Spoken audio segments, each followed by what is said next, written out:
ఈ సమాజంలో ఇలాంటి పరిస్థితులు కూడా ఉంటాయా? ఈ విధంగా కూడా ఉంటుందా? ఇటువంటి సిట్యుయేషన్స్ ఎవరికైనా వస్తాయా అనుకున్న సందర్భాలు ఏమైనా ఉన్నాయి మేడం? ఏదైనా కష్టం వచ్చినప్పుడు ముందు మనకే వచ్చింది అనుకుంటామండి. But when we see other lives, parents are there. ఎన్ని ప్లేసులు తిరిగారు మేడం మీ పిల్లలు దాని గురించి? ఎందుకంటే చాలా కష్టపడి తిరుగుంటారుగా చాలా చోట్ల. 27 years బ్యాక్ మన ఆంధ్రాలో అసలు డాక్టర్ ఇంప్లాంట్ అన్నదే లేదు. ఆ రోజు జాబ్ కని వెళ్ళిపోయింటే ఈరోజు నా పిల్లలిద్దరు అలా ఉండేవారు కాదు. మీ తాతగారు లెగసీ, మీ నాన్నగారు లెగసీ తోటి మీరు అడుగుపెట్టారు. అంత పెద్ద స్థాయిలో ఇద్దరు వ్యక్తుల యొక్క ప్రాబల్యం మీ మీద ఉన్నప్పటికీ మీరు ఓడిపోవడం ఎలా అనిపించింది మేడం ఫస్ట్ టైం? చాలా బాధ అనిపించిందండి. నాకు లైఫ్లో ఫస్ట్ ఓటమి. ఆ మాటలు, ఆ కమెంట్లు, ఆ వాట్సాప్ పోస్టులు, ఇంత నీచంగా ఉంటారా? ప్రశాంతమైన ఉత్తరాంధ్ర జిల్లాల్లో ఎందుకు మీ ఇద్దరికి మధ్య అంత పగ, ప్రతీకారాలు?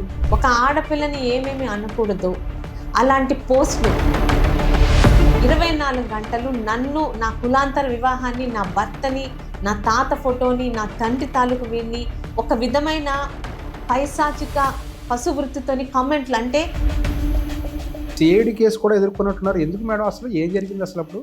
అమ్మ ఒడి ఆపేశారు. సో ఆల్మోస్ట్ ఆల్ గవర్నమెంట్కి యాంటీగా ఉండే వాళ్ళం క్యాచ్ చేసి దాన్ని ఫార్వర్డ్ చేశారు. ఎంత పర్వర్టెడ్ సైకోనో ఆ రోజు పూర్తిగా పలాస ప్రజలకు అర్థమైన రోజు. సరే, ఇప్పుడు రాజకీయాల్లోకి ఎందుకు వచ్చాను అని లాస్ట్ 5 yearsలో బాధపడిన సందర్భాలు ఉన్నాయి మేడం? భయపడలేదు కానీ బాధపడిన రోజులు ఉన్నాయి. అనవసరంగా రాంగ్ టైంలో వచ్చాను. అసలు ఇవన్నీ నేను ఫేస్ చేయలేనండి. 24లో మొదటిసారి, అది కూడా దాదాపుగా 41,000 పైగా మెజారిటీ. ఫస్ట్ టైం గెలుపు ఎలా అనిపించింది మేడం? ఇది కదా గెలుపు. ఈజీగా వచ్చేస్తుంటే గెలుపు కాదు. సరే, ఎవరి బాధలు వాళ్ళకే తెలుస్తాయి. సారీ. చాలా కష్టాల తర్వాత వచ్చిన గెలుపు అది. ఏ రోజు అమ్మా నాన్నతో కూడా ఒక్క మాట అనిపించుకోకుండా హుందాగా బ్రతికిన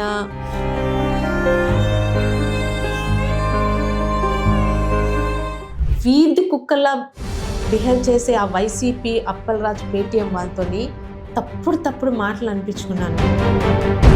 పలాస్లో షాడో ఎమ్మెల్యేగా మీ భర్త వెంకన్న చౌదరి గారు వ్యవహరిస్తున్నారనేది సర్వత్రా వినిపిస్తున్న విమర్శ. నిరూపిస్తే ఈ రోజు నేనే కాదు, నా కుటుంబం అంతా రాజకీయాల్లోంచి వెదజల్లుతాం. ఈ కల్తీ లడ్డు వ్యవహారాన్ని ఏ విధంగా చూస్తారు మేడం? దేవుడి మీద తనకున్న కసిని ఈ విధంగా తీర్చుకుంటాడని కూడా ఎవ్వరూ ఊహించరు. భవిష్యత్తులో కూడా ఎవరు చేయరు. అప్పని రివెన్యూ పాలిటిక్స్ ఎందుకు వెళ్ళట్లేదు? అప్పలరాజు ఇంత ఇబ్బంది పెట్టినా ఎందుకంటే మేము చంద్రబాబు నాయుడు గారి తాలూకా మాట వింటాము. మేడం, మీరు అంటే మ్యారేజ్ సమయంలో చాలా కష్టపడే ఇంట్లో వాళ్ళని ఒప్పించిన పరిస్థితి, ఆ తర్వాత కూడా చాలా స్ట్రగుల్స్ ఫేస్ చేశారు. ఇంచుమించుగా ఒక 2 ఏళ్ళు మీరు ఆ మ్యారేజ్ కంటిన్యూ ఒప్పించి చేసుకోవడానికి 2 ఏళ్ళు పడింది. సడన్గా పిల్లలకు సంబంధించిన విషయం వచ్చినప్పుడు కూడా మీకు చాలా స్ట్రగుల్ ఫేస్ చేసి ఉంటారు. ఈ సమాజంలో ఇలాంటి పరిస్థితులు కూడా ఉంటాయా? ఈ విధంగా కూడా ఉంటుందా? ఇటువంటి సిట్యుయేషన్స్ ఎవరికైనా వస్తాయా అనుకున్న సందర్భాలు ఏమైనా ఉన్నాయి మేడం? ఏదైనా కష్టం వచ్చినప్పుడు ముందు మనకే వచ్చింది అనుకుంటామండి. But when we see other lives, at least మనకి మన ఫ్యామిలీ సపోర్ట్ ఉంది, పేరెంట్స్ ఆర్ దేర్. నా వరకు నేను ఈయనతో పాటు ఇటు ఇన్లాస్ కానీ, అమ్మా నాన్నతో పాటు టోటల్ ఫ్యామిలీ, కజిన్స్ కానీ, సిస్టర్స్, బ్రదర్స్ కానీ, everybody is war with me. ఈరోజు నాకు, నా 2 పిల్లలకి వచ్చిన హెల్త్ ప్రాబ్లం నుంచి నేను బయటికి రావడానికి total family supported me mentally and everything. నేను ఒక్కదాన్నే చెన్నైలో వీళ్ళతో థెరపీతో ఉన్నప్పుడు మా పిన్ని గారు అబ్బాయి అక్క ఒక్కటే ఉందని చెప్పి వాడు చేయాల్సిన ఇంజనీరింగ్ కోర్స్ అక్కడికి షిఫ్ట్ చేసుకొని నాకు తోడుగా నాతో ఉండేవాడు. అంటే నేను చెప్తున్నాను, anything we can come out with the help of family. It's not financial. Moral support, mental strength the family ఇచ్చేది ఇంకెవ్వరు ఇవ్వలేరు. What we're doing, our families with us అనుకుంటే వీ కెన్ డూ ఎనీథింగ్. ఈరోజు మీరు అన్నట్టు ఇంట్లో ఒప్పించి 2 years స్ట్రగుల్ అయ్యి మ్యారేజ్ చేసుకున్నాను. తర్వాత అనుకోకుండా ఉన్న 2 పిల్లలు హెల్త్ ప్రాబ్లం కూడా it's a very big shock for us. ఆ హెల్త్ ప్రాబ్లం కూడా ఫ్యామిలీ సపోర్ట్తో బయటకు రాగలిగాను. అది సెటిల్ అయిన టైంలోని అనుకోకుండా రాజకీయాల్లో రాగలిగాను. ఎన్ని ప్లేసులు తిరిగారు మేడం మీ పిల్లల దాని గురించి? ఎందుకంటే చాలా కష్టపడి తిరుగుంటారుగా చాలా చోట్ల. చాలా మందికి ఐడియా ఉంటుందండి cochlear implant. But 27 years back మన ఆంధ్రాలో అసలు లేదు. కాక్లర్ ఇంప్లాంట్ అన్నదే లేదు. లేదు. కాక్లర్ ఇంప్లాంట్ చేయించుకున్నారంటే మద్రాస్లోని మోహన్ కాళేశ్వరన్ గారి మర్ఫ్ అంటారు, మోహన్ కాళేశ్వరన్ గారి ఇన్స్టిట్యూట్ అండ్ రీసెర్చ్ సెంటర్ అని, అక్కడ జరిగేవి. ఇప్పుడు ఈవెన్ వైజాగ్లో కూడా జరుగుతున్నాయి.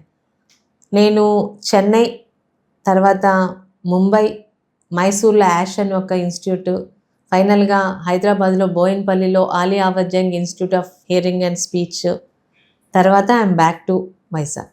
సో బాగానే తిరిగానండి. వీళ్ళందరూ అంటే మీరు ఎక్కడికి వెళ్ళినా కూడా స్పీచ్ థెరపీ ఇచ్చేటప్పుడు కానీ లేకపోతే చాలా చోట్ల పాజిటివ్నెస్ కంటే నెగిటివ్నెస్ ఎక్కువ ఉంటుంది. అవుతుందా లేదా అనేది మిమ్మల్ని ముందు పెట్టి మిమ్మల్ని ముందుకు తోసి మీ పిల్లలకి మీరు నేర్పే విధంగా మీరు సహకరించే విధంగా చాలా తక్కువ మంది ఉంటారు. ఎక్కడ చూసినా అవ్వదేమోలే, నువ్వు ఇంత ప్రయాస చేస్తున్నావు, మళ్ళీ తేరుకుంటారో లేదో, ఇలా వస్తుందో లేదో అనుకునే మాటలు ఎక్కువ వినిపిస్తుంటాయి. అలాంటి సందర్భాల్లో మీరు ఏ విధంగా పాజిటివ్గా ముందుకు వెళ్ళే దాంట్లో ఎలా ముందుకు వెళ్ళగలిగారు మీరు అసలు? టెక్నాలజీ హెల్ప్డ్ ఎ లాట్ అండి. కాక్లర్ ఇంప్లాంట్ అన్నది హియరింగ్ ప్రాబ్లం ఉన్న పిల్లలకి నిజంగా ఒక వరం. అయితే అది అందరికీ రీజనబుల్ దీంట్లో లేదు, బాగా ఎక్స్పెన్సివ్. అయితే my husband is with me, parents support చేశారు. ముఖ్యంగా మీరు అన్నారే ఇలాంటి పిల్లలు బాగా అవ్వరేమోనని, అక్కడక్కడ విన్నాం. కానీ లక్కీగా నేను వీళ్ళతో చదువుకున్న, వీళ్ళు వెళ్ళిన స్కూల్స్ కానీ, వీళ్ళ టీచర్స్ కానీ, వీళ్ళ క్లాస్మేట్స్ కానీ, ఫ్రెండ్స్ కానీ, everybody helped us to mould them. మీరు అన్నట్టు ఎక్కడ ఈ పిల్లలకి ఎటువంటి తక్కువగా చూసినా they will not come out. అవును. First of all we should only give the అంటే వాళ్ళకి ఏదైతే గాడ్ ఇవ్వలేదో దాన్ని మనం సప్లిమెంట్ చేయగలిగితే they can even perform better then the normal children. That's what I observe. ఆ రిజల్ట్ మీ పిల్లలు చూసారా మేడం? స్కూల్ ఫస్ట్ డెఫినెట్గా అండి. బాబు 70-80% ఉండేవాడు, పాప అయితే క్లాస్ టాపరు. అలాగని వాళ్ళని ఓన్లీ చదువులకే ఇచ్చేయలేదు. వాడు స్విమ్మింగ్ చేస్తాడు, వాడు క్రికెట్ ఆడతాడు, వాడి కారు వాడు డ్రైవ్ చేసుకొని హ్యాపీగా వెళ్తాడు, మ్యూజిక్ ఎంజాయ్ చేస్తాడు. పాప సంగీతం నేర్చుకుంది. To make her voice clearly నేను సంగీతం నేర్పించాను.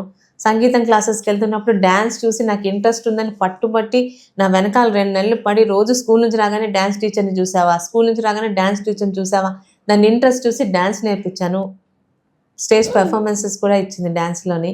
సో వాళ్ళకి నేను ఏది మాకు ఈ ప్రాబ్లం ఉంది కదా అని వాళ్ళకి ఏది తక్కువ చేయాల. ఫైనల్గా నేను వాళ్ళని పట్టుబట్టి విదేశాలు చదవడానికి పంపించింది ఏదో ఇక్కడ చదువులు బాగాలేదని మాత్రం కాదండి. మాకు ఈ ప్రాబ్లం ఉండడం వల్ల మేము ఇది ఎంజాయ్ చేయలేకపోతున్నాం అన్న ఫీలింగ్ వాళ్ళకి రాకుండా, parents will always not be with them. They have to explore their life independently. ఆ ధైర్యం రావాలి. మనం ఉంటాం, ఎప్పటి వరకు ఉంటాం, అందుకని పంపించాను తప్పితే ఇక్కడ చదువులు సరిగ్గా లేవని కాదు. ఇండిపెండెంట్గా మన దేశం కాని దేశంలో ఆ లాంగ్వేజ్ మాట్లాడుతూ అక్కడున్న లాంగ్వేజ్ అర్థం చేసుకుంటూ వాళ్ళు ఒక నార్మల్ లైఫ్ గడపాలని ఇంట్లో కన్విన్స్ చేసి ఇద్దరిని పంపించాను. ఆ స్ట్రగుల్స్ని చూసి పిల్లలు ఈ విధంగా ఎదుగుదలను చూసి ఏమనిపించింది మేడం? హార్డ్ వర్క్ వేస్ట్ అవ్వలేదు.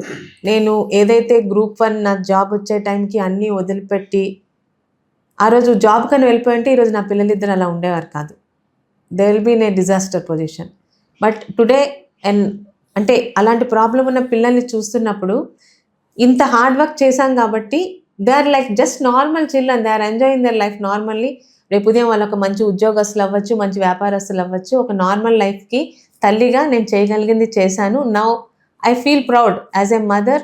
I did my job more than I can. మీరు రాజకీయాల్లోకి ఫస్ట్ టైం వచ్చినప్పుడు 2019లో మీరు పోటీ చేసి ఓడిపోయినట్టున్నారు. అంటే మీ తాతగారు లెగసీ, మీ నాన్నగారు లెగసీ తోటి మీరు అడుగుపెట్టారు. అంత పెద్ద స్థాయిలో ఇద్దరు వ్యక్తుల యొక్క ప్రాబల్యం మీ మీద ఉన్నప్పటికీ మీరు ఓడిపోవడం ఎలా అనిపించింది మేడం ఫస్ట్ టైం? చాలా బాధ అనిపించిందండి. నాకు లైఫ్లో ఫస్ట్ ఓటమి. ఎక్కడ స్కూల్స్లో కానీ కాలేజీలో కానీ ఎక్కడ ఈ 1 ఇయర్ కూడా వేస్ట్ చేయకుండా క్లాస్ ఫస్ట్ అని చెప్పలేను కానీ టాప్ 10లో ఉండే అమ్మాయిని, దట్టు లచ్చన గారి ఫ్యామిలీకి, శివాజీ గారి ఫ్యామిలీ, తాతయ్య 5 సార్లు ఎమ్మెల్యే, 1 సారి ఎంపీ, నాన్నగారు 6 సార్లు ఎమ్మెల్యే, అలాంటి ఫ్యామిలీలో 3rd జనరేషను, ఫస్ట్ ఫెయిల్యూరు. అరే నా వల్ల నా కుటుంబానికి ఒక ఫెయిల్యూర్ వచ్చింది కదా అన్న ఒక బాధ అనిపించింది.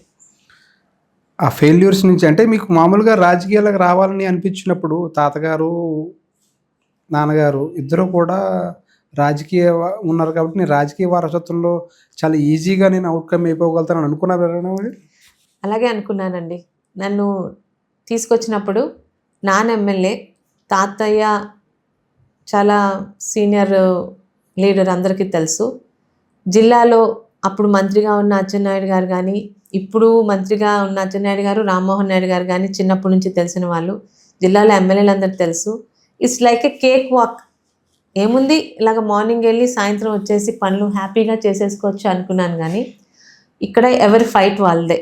తాతయ్య ఎమ్మెల్యే, నాన్న ఎమ్మెల్యే అన్నదానిది నాకు ఒక లెగసీ, జనాల్లో ఒక గుర్తింపు వచ్చింది తప్పితే, ముఖ్యంగా లాస్ట్ 5 years సీదిరి అప్పలరాజు గారితో చేసిన, మానసికంగా చేసిన ఫైట్ మాత్రం నా జీవితంలో, నా పిల్లల ఆరోగ్యం బాగాలేనప్పుడు కూడా నేను అంత స్ట్రగుల్ అవ్వలేదు, సఫర్ అవ్వలేదు. ఎందుకంటే it is on my hands. ఆ మాటలు, ఆ కమెంట్లు, ఆ వాట్సాప్ పోస్టులు, ఇంత నీచంగా ఉంటారా అంటే అధికారం గురించి. నాన్నగారికి కూడా అపోనెంట్స్ ఉన్నారు, తాతగారికి అపోనెంట్స్ ఉన్నారు.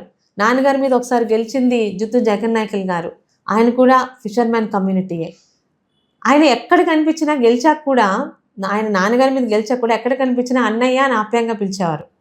చాలామంది దగ్గర శివాజీ గారు అంటే నాకు చాలా అభిమానం, ఆయన వ్యక్తిత్వానికి నేను అభిమానం అని చెప్పేవారు. ఏ రోజు మా కుటుంబాల మీద కానీ, మా మీద కానీ అసలు అలాంటి కక్ష సాధింపు చర్యలు లేవు. అంటే ఏంటి మేడం అసలు, అంటే మీకు సీదిరి అప్పలరాజు గారికి మధ్య ఎందుకు ఇంత వేరు? అంటే రాష్ట్రంలో చాలా నియోజకవర్గాల్లో, కొన్ని నియోజకవర్గాలు అంటే రాయలసీమలో అంటే ఏదో పగలు ప్రతీకారాలు, తాత ముత్తాల నుంచి ఏదో దేనికి సంబంధించిన ఫ్యాక్షన్ గొడవలు అని చెప్పుకోవడాలు, వినడాలు అలాంటివి ఉన్నాయి. కానీ ప్రశాంతమైన ఉత్తరాంధ్ర జిల్లాల్లో ఎందుకు మీ ఇద్దరికి మధ్య అంత పగ, ప్రతీకారాలు? ఆ స్టేజ్ ఎందుకు వచ్చింది అసలు మీ ఇద్దరికి మధ్యలో? అప్పలరాజు గారిని ఇన్ఛార్జ్గా అనౌన్స్ చేసినప్పుడు, నాకు తెలిసినప్పుడు చాలా హ్యాపీ ఫీల్ అయ్యానండి. ఒక ఎడ్యుకేటెడ్, ఒక డాక్టర్ వచ్చాడు. ఒక హుందా అయిన రాజకీయాలు ఉంటాయి. నీ పార్టీ సిద్ధాంతం ఇది, నా పార్టీ సిద్ధాంతం ఇది, నువ్వు ఇది చెయ్యలేదు, నేను ఇది చేయగలను, లేకపోతే మీరు ఈ సమస్యలు ఇంకా పలాసాలోని వదిలిపెట్టేశారు, నేను అది పూర్తి చేయగలను, అలా ఉంటాయి అనుకున్నాను. కానీ 1 weekలోనే చదువు తప్పితే సంస్కారం ఆయనకి లేదు అని అర్థమైంది. ఇంతమందిని చూసామండి. రాజశేఖర రెడ్డి గారు కూడా ఇది కూడా చూసా. అంటే మేబీ జగన్మోహన్ రెడ్డి గారి తాలూకా భావజాలం అంటారా, ఆయన లాంటి, ఇప్పుడు మరి ఆయన ఇంట్లోని కూడా చూస్తున్నాం కదా. ముఖ్యంగా నా సంగతి కాదండి, నార్మల్గా మాట్లాడతాను. ఎంతమంది రాజకీయాలు మారాయి. తెలుగుదేశం, కాంగ్రెస్, తెలుగుదేశం వచ్చాయి, జగన్, ఈవెన్ రాజశేఖర గారు వచ్చారు. ఇళ్లల్లో ఉన్న ఆడవాళ్ళ పేర్లు బయటకు తీసుకొని వచ్చి, పవిత్ర దేవాలయం లాగా ఉన్న ఆ అసెంబ్లీలో DNA టెస్టుల గురించి బూతులు మాట్లాడిస్తూ వెకిలిగా నవ్వే రాజకీయాలు గత 5 సంవత్సరాల్లోనే కదా చూసాం. ఎందుకు మాట్లాడతారు? అసలు ఆ సంస్కృతి వచ్చిందే వైసీపీ DNAతో. అంటే జగన్మోహన్ రెడ్డి అనే ఒక పర్వర్ట్ సైకోని తీసుకురావడం వల్ల రాజకీయాలంటే ఆ అధికారంలోకి రావడానికి ఏమన్నా చేయొచ్చు. సొంత బాబాయిని గొడ్డలిపోటుతో వేసేసి గుండెపోటని చెప్పొచ్చు. ఆఖరికి ఈరోజు తల్లిని ఆస్తి గురించి బయటకు పంపించవచ్చు. చెల్లి పుట్టుక మీద కూడా తప్పుడు మాట్లాడించవచ్చు. నీ గురించి నిన్ను జైల్లో పెడితే 17 నెలలు పాపం ఒక ఆడపిల్ల ఎండనక వర్షమనక బయట తిరిగి జగనన్న బాణాన్ని అని నిన్ను మళ్ళీ అధికారంలో కూర్చోబెడితే ఆ చెల్లిని కూడా పక్కన పెట్టావు. అంటే ఆయనకి అధికారం, పదవి తప్పితే ఇంకోటి కనిపించట్లా. రాజకీయాల్లో ఉండాల్సింది హుందాతనం, విలువలు. ఎవడు పడితే వాడు రాజకీయాల్లోకి వస్తే వైఎస్ఆర్పి ప్రభుత్వంలానే ఉంటుంది. మీకు ఇక్కడ ఒక విషయం గుర్తు చేయాలి మేడం. వైఎస్ షర్మిల గారు అక్కడ ఒక కామెంట్ని విన్నాను. నేను 15 నెలలు జైల్లో ఉన్నప్పుడు, ఆయన 17 నెలలు జైల్లో ఉన్నప్పుడు నేను పాదయాత్ర చేశాను, అధికారం రావడం కోసం చాలా కష్టపడ్డాను చెప్తూనే ఆవిడ ఒక కీలకమైన కొన్ని కామెంట్లు చేశారు. మా అన్న ఇంతకుముందు ఇలా ఉండేవాడు కాదు, 2019 ముందు మా అన్న వేరు, 2019 తర్వాత మా అన్న వేరు అనేది ఆవిడ చెప్పిన మాట. ఏంటి మేడం అసలు, అంటే దాన్ని మీరు ఏ విధంగా విశ్లేషిస్తారా మాటలని? సరే, ఆమె ఏ మీనింగ్తో చెప్పిందో తెలియదు కానీ అండి, ఒక మనిషి తాలూకా అసలైన ప్రవర్తన when he's in high position, ఒక అధికారంలో ఉన్నప్పుడు, ఒక పదవిలో ఉన్నప్పుడు తెలుస్తుంది. ఏమీ లేనప్పుడు అందరూ మామూలుగానే ఉంటారు, అతనిలో ఉన్నవేం బయటపడం. ఒక ముఖ్యమంత్రిగా ఉన్నప్పుడు తన ఒరిజినాలిటీ బయటపడింది. అంటే అధికారం, అహంకారం అయితే నిజంగా గత 5 సంవత్సరాలు రాజకీయాల్లో చిన్నప్పటి నుంచి నేనైతే అబ్జర్వ్ చేస్తున్నదాన్ని. కానీ మీలాంటి చదువుకున్న వాళ్ళు, ఈవెన్ ఒక విశ్లేషకులు కానీ ఎవరన్నా చూసారా అండి? దాడులు, అబద్ధాల్ని నిజాలుగా, నిజాల్ని అబద్ధాలుగా చూపించే సాక్షి ఛానల్, సాక్షి టీవీ, ఒక సుధాకర్ గారి ఆయన ఏం చేశాడండి, మాస్క్ అడిగాడు. ఎంత నీచ అంటే, నిన్ను తప్పు చేయాలంటే, నిన్ను తప్పుడు వాడని చూపించాలంటే నీ కుటుంబంతో మొదలుపెట్టి మీ ఇంట్లో ఉన్న ఆడవాళ్ళని క్రిటిసైజ్ చేయించి నీకు లేని పిచ్చితనాన్ని అంటగట్టి, అంటే అంత ఘోరమా? అసలు ప్రజావేదికని జగన్మోహన్ రెడ్డి గారు ఎందుకు పగలగొట్టారండి? అంటే అది చంద్రబాబు నాయుడు గారు కట్టించారని కదా. మరి ఈరోజు ఆ 5 సంవత్సరాలు జగన్మోహన్ రెడ్డి గారు ఏ అసెంబ్లీలో అయితే కూర్చొని పరిపాలించారో అది కూడా చంద్రబాబు నాయుడు గారే కట్టించారు, మంత్రి నారాయణ గారి సహకారంతో. మరి ఆ అసెంబ్లీని కూడా పగలగొట్టి నీ సొంత అసెంబ్లీని కట్టుకోవాల్సింది. కసి కక్ష అన్నది రాజకీయ నాయకుడికి ఉండకూడదు. ప్రశ్నించు, విమర్శించు, బూతులు మాట్లాడడం కాదు. గత 5 సంవత్సరాలు మేము చూసింది అదే. ఏ రోజు అంటే మా నాన్నగారు 6 సార్లు ఎమ్మెల్యేలుగా ఉన్నప్పుడు ప్రతిపక్షంలోనే 3 సార్లు ఉన్నారు, అధికార పక్షంలోనే 3 సార్లు ఉన్నారు. కానీ ఏ రోజు మేము భయపడలేదే. మేమే కాదు, ఏ ప్రతిపక్షంలో ఉన్న నాయకుడు భయపడలేదే. అసెంబ్లీ సాక్షిగా పోరాడారు. రాత్రుల వరకు జరిగేవి అసెంబ్లీలు. ఎన్నిసార్లు జరిగాయండి గత 5 సంవత్సరాలు? అసెంబ్లీలు అంటే రాజధాని బిల్లుల్ని 3 రాజధానిని బిల్లు చేయడానికో, లేకపోతే నువ్వు తెచ్చిన పనికి మాలిన జీవోల్ని ఓకే చేయించడానికి అసెంబ్లీలు పెట్టావు. కానీ దేనికన్నా పెట్టావా అసెంబ్లీలు? అంటే మాకు నిజంగా మీరు అన్నారే, నాకు అప్పలరాజు గారికి ఏమీ లేదండి. ఆయన ఎవరో కూడా నాకు తెలియదు. ఆయన తండ్రి పేరు తల్లి పేరు కూడా నాకు ఈరోజు తెలియదు. ఆయన ఫ్రమ్ ఏ నార్మల్ ఫ్యామిలీ. నిజంగా అంటే ఆయనే చెప్పుకున్నాడు, మా నాన్నగారు చేపలు పట్టేవారు, మా అమ్మ చేపల షాప్ అదే మార్కెట్లో అమ్మేదని. అలాంటి ఒక మామూలు ఫ్యామిలీలో 3 అన్నదమ్ముల్లో ఈయన చదువుకున్నాడు. స్కాలర్షిప్స్ కూడా చంద్రబాబు నాయుడు గారి చేతుల్లో. ఇప్పుడు నేను మీకు కింద ఒక మాట చెప్పాను, రాజశేఖర్ రెడ్డి గారు మా పార్టీ కాదు, మేము ఏ రోజు ఆయన పార్టీలో లేము. కానీ ఆయన గురించి చెప్పాల్సి వస్తే మా తాతగారికి సత్యజయంతి ఉత్సవాలు ఆయనే చేశారు. మా రాయలసీమలోనే ఆయనకి మా అమ్మగారు నాన్నగారికి రాజారెడ్డి గారికి కాస్త స్నేహం ఉందన్నాను, అంతేగాని తిట్టలేదే వేరే పార్టీ అని నేను. ఇదే ఎవరు అప్పలరాజు గారు ఎంత హుందాగా నువ్వు ఏ ముఖ్యమంత్రి గారి చేతిలోంచి నువ్వు స్కాలర్షిప్ తీసుకున్నావు చాలా హుందాగా చెప్పుండొచ్చు. ఆయన ఫలానా చంద్రబాబు నాయుడు గారు ముఖ్యమంత్రిగా ఉన్నప్పుడు నేను స్కాలర్షిప్ తీసుకున్నాను, ఈరోజు ఆయన అపోజిషన్ పార్టీలో నేను మంత్రిగా ఉన్నానని చెప్పుకుండొచ్చు. కానీ ఆయన గురించి ఏం మాటలు మాట్లాడాడు అసెంబ్లీలో? మంత్రి పదవి గురించే కదా అలాంటి పనికి మాలిన మాటలు మాట్లాడింది. ఆయన తాలూకా మానసిక పరిస్థితి లేదు, ఆయనకి వెళ్ళి చెక్ చేయించండి అని. అంటే యథా రాజా తదా ప్రజ. జగన్మోహన్ రెడ్డి గారు లాంటి క్రూయల్ మెంటాలిటీ, ఇంకా నేను ఎక్కువ కూడా మాట్లాడకూడదు, ఒకే వర్డ్ చెప్తున్నా, క్రూయల్ మెంటాలిటీకి తగ్గట్టు ఉన్న వాళ్ళని ఆయన దగ్గర పెట్టుకున్నాడు. అండ్ మా దగ్గర ఉన్న అప్పలరాజు గారు తను ఆయనతో పోల్చుకుంటా ఉంటాడు. ఆయన నిజంగా ఒక నార్మల్ ఫ్యామిలీ నుంచి వచ్చారు. ఆయన అదృష్టం బాగుంది, గౌతు కుటుంబం మీద గెలిచారు. నిజంగా అది చాలా మంచి విక్టరీ. ఇంకా అదృష్టం బాగుండి మా నాన్నగారు కూడా మంత్రి పదవి రాలేదు, ఒకసారి ఎప్పుడో 9 నెలల నుంచి తీసేశారు. పలాస నియోజకవర్గానికి నీకు 4 సంవత్సరాలు మంత్రి పదవి ఇచ్చారు. ఎంత డెవలప్మెంట్ చేయాలి? ఈరోజు ఆయన నన్ను ఆ రోజు ఇబ్బంది పెట్టకపోతే అసలు శిరీష ఈరోజు రాజకీయాల్లో ఉండేది కాదండి. మేబీ ఓటమికి బాధపడి నాకు సూట్ అవ్వదని వెనక్కి వెళ్ళిపోయి ఉండేదాన్ని. మామూలు నాకు ఇబ్బంది పెట్టలేదు. ఏంటి మేడం, మీ మీద కూడా చాలా కేసులు నమోదైనట్టున్నాయి. కేసులు వదిలేసేయండి, కేసులు గవర్నమెంట్ పెట్టింది. తప్పుడు మాటలు, ఒక ఆడపిల్లని ఏమేమి అనకూడదు అలాంటి పోస్టులు. నా దగ్గర 200 పేజీల ఫైల్ ఉంది. అప్పలరాజు గారు 38 ఫ్రాడ్ అకౌంట్స్, రాజన్న సైన్యం, రాజన్న రక్షణ గోడ, రాజన్న కోసం, రాజన్న గ్యారేజు, ఇలాంటి పేర్లు పెట్టుకొని 24 గంటలు నన్ను, నా కులాంతర వివాహాన్ని, నా భర్తని, నా తాత ఫోటోని, నా తండ్రి తాలూకు వీరిని ఒక విధమైన పైశాచిక పశువృత్తితోని కమెంట్లు. అంటే ఒక ఆడపిల్ల ఏ మాటలకైతే ఇబ్బంది పడతాదో ఏం ఆశించి ఇవన్నీ చేసినట్టు మేడం అప్పట్లో భయపడి, అంటే తన నా మీద గెలిచాక కూడా ఇదే చేశాడు. కొన్ని గెలవక ముందు కమ్మవాడి భార్య, బీసీల జిల్లాలో కమ్మవాడి భార్యకి ఏం పని? నేను కమ్మవాడి భార్యనే, బీసీల అమ్మాయిని, నేనేం అబద్ధం చెప్పట్లా. ఎవరిని పెళ్లి చేసుకుంటారు? కమ్మ కోడల్ని, బీసీల అమ్మాయిని, ఉత్తరాంధ్ర బిడ్డని, రాయలసీమ బిడ్డని, నేనే అబద్ధం చెప్పట్లేదే. ఇందులో ఎవరిని చేసుకున్న మట్టికి ఏముంది? ఎక్కడన్నా రాసుందా? అంటే అంత అంటే మరి జగన్మోహన్ రెడ్డి గారు కదా అదే కమ్మవారి మీద విషయం కక్కాడు కదా. గెలిచాకన్నా నువ్వు నీ అభివృద్ధి చూపించవచ్చు కదా. గెలిచిన రోజు నుంచి అసలు నా రాజకీయంతో సంబంధం లేని నా తాత సర్దార్ గౌతు లచ్చన్న ఫ్రీడమ్ ఫైటర్ కాదని 2 తెలుగు రాష్ట్రాల్లో బుద్ధి బుర్ర ఉన్నవాడు ఎవడన్నా అనగలడా? ఈ అప్పలరాజు అంటే గౌతు శిరీష తాలూకా బలం, బ్రాండ్ నేమ్ గౌతు, గౌతు లచ్చన్న మనవరాలు గౌతు శివాజీ కూతురు. ఆ గౌతు లచ్చన్నే అసలు ఫ్రీడమ్ ఫైటర్ కాదని ప్రూవ్ చేస్తే అని చెప్పి ఒక నీచపు ఆలోచనతో లచ్చన్న గారు అసలు స్వతంత్ర సమరయోధులు కాదు, ఎవరిదో స్వతంత్ర సమరయోధులు పోరాటం తాలూకా కీర్తి ఈయన లాక్కున్నాడు, లచ్చన్న గారికి సర్దారు బిరుదు లేదు అని ఆర్టీఐ ద్వారా అప్లై చేయించిన పరమ నీచాతి నీచుడు. ఏమైంది మేడం దాని తర్వాత ఫలితం ఏమైంది? ఆయనకి ఆర్టీఐ యాక్ట్ ఏమొచ్చింది? భారతదేశం స్వతంత్రం ముందే ఆయనకు అది ఉంది, దాని గురించి మీకు వివరణ ఇవ్వాల్సిన పని లేదు అంటే ఆకాశం మీద ఉమ్మేస్తే ఆ గవర్నమెంట్ లోనే వచ్చింది మేడం అది? రంగా గారు ఇచ్చిందండి, కంటిన్యూ అవుతుంది అది. అప్పుడు నేను అనేది అది కాదు, ఆ గవర్నమెంట్ లోనేనా ఇది ఆర్టీఐ యాక్ట్ పెట్టింది? ఆ గవర్నమెంట్ లోనే.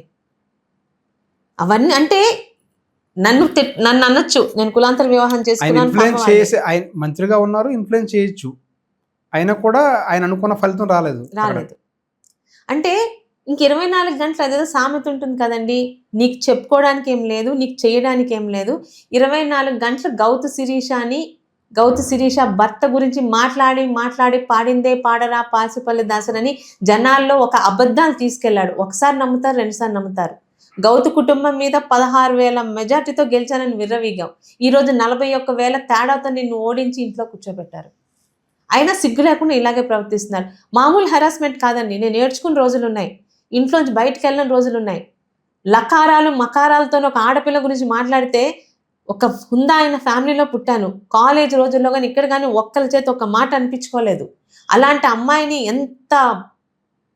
ఎంత మెంటల్గా టార్చర్ చేశాడంటే, తప్పుడు మాట్లాడండి, మీకు టైం ఉంది లేదు కానీ నేను ఈరోజు ఇంటర్వ్యూకి ప్రిపేర్ అవ్వాలి, ఆ ఫైల్ తీసి చూపిస్తే ఒక 2 పేజీలు చదివితే మీకు అర్థమవుతుంది.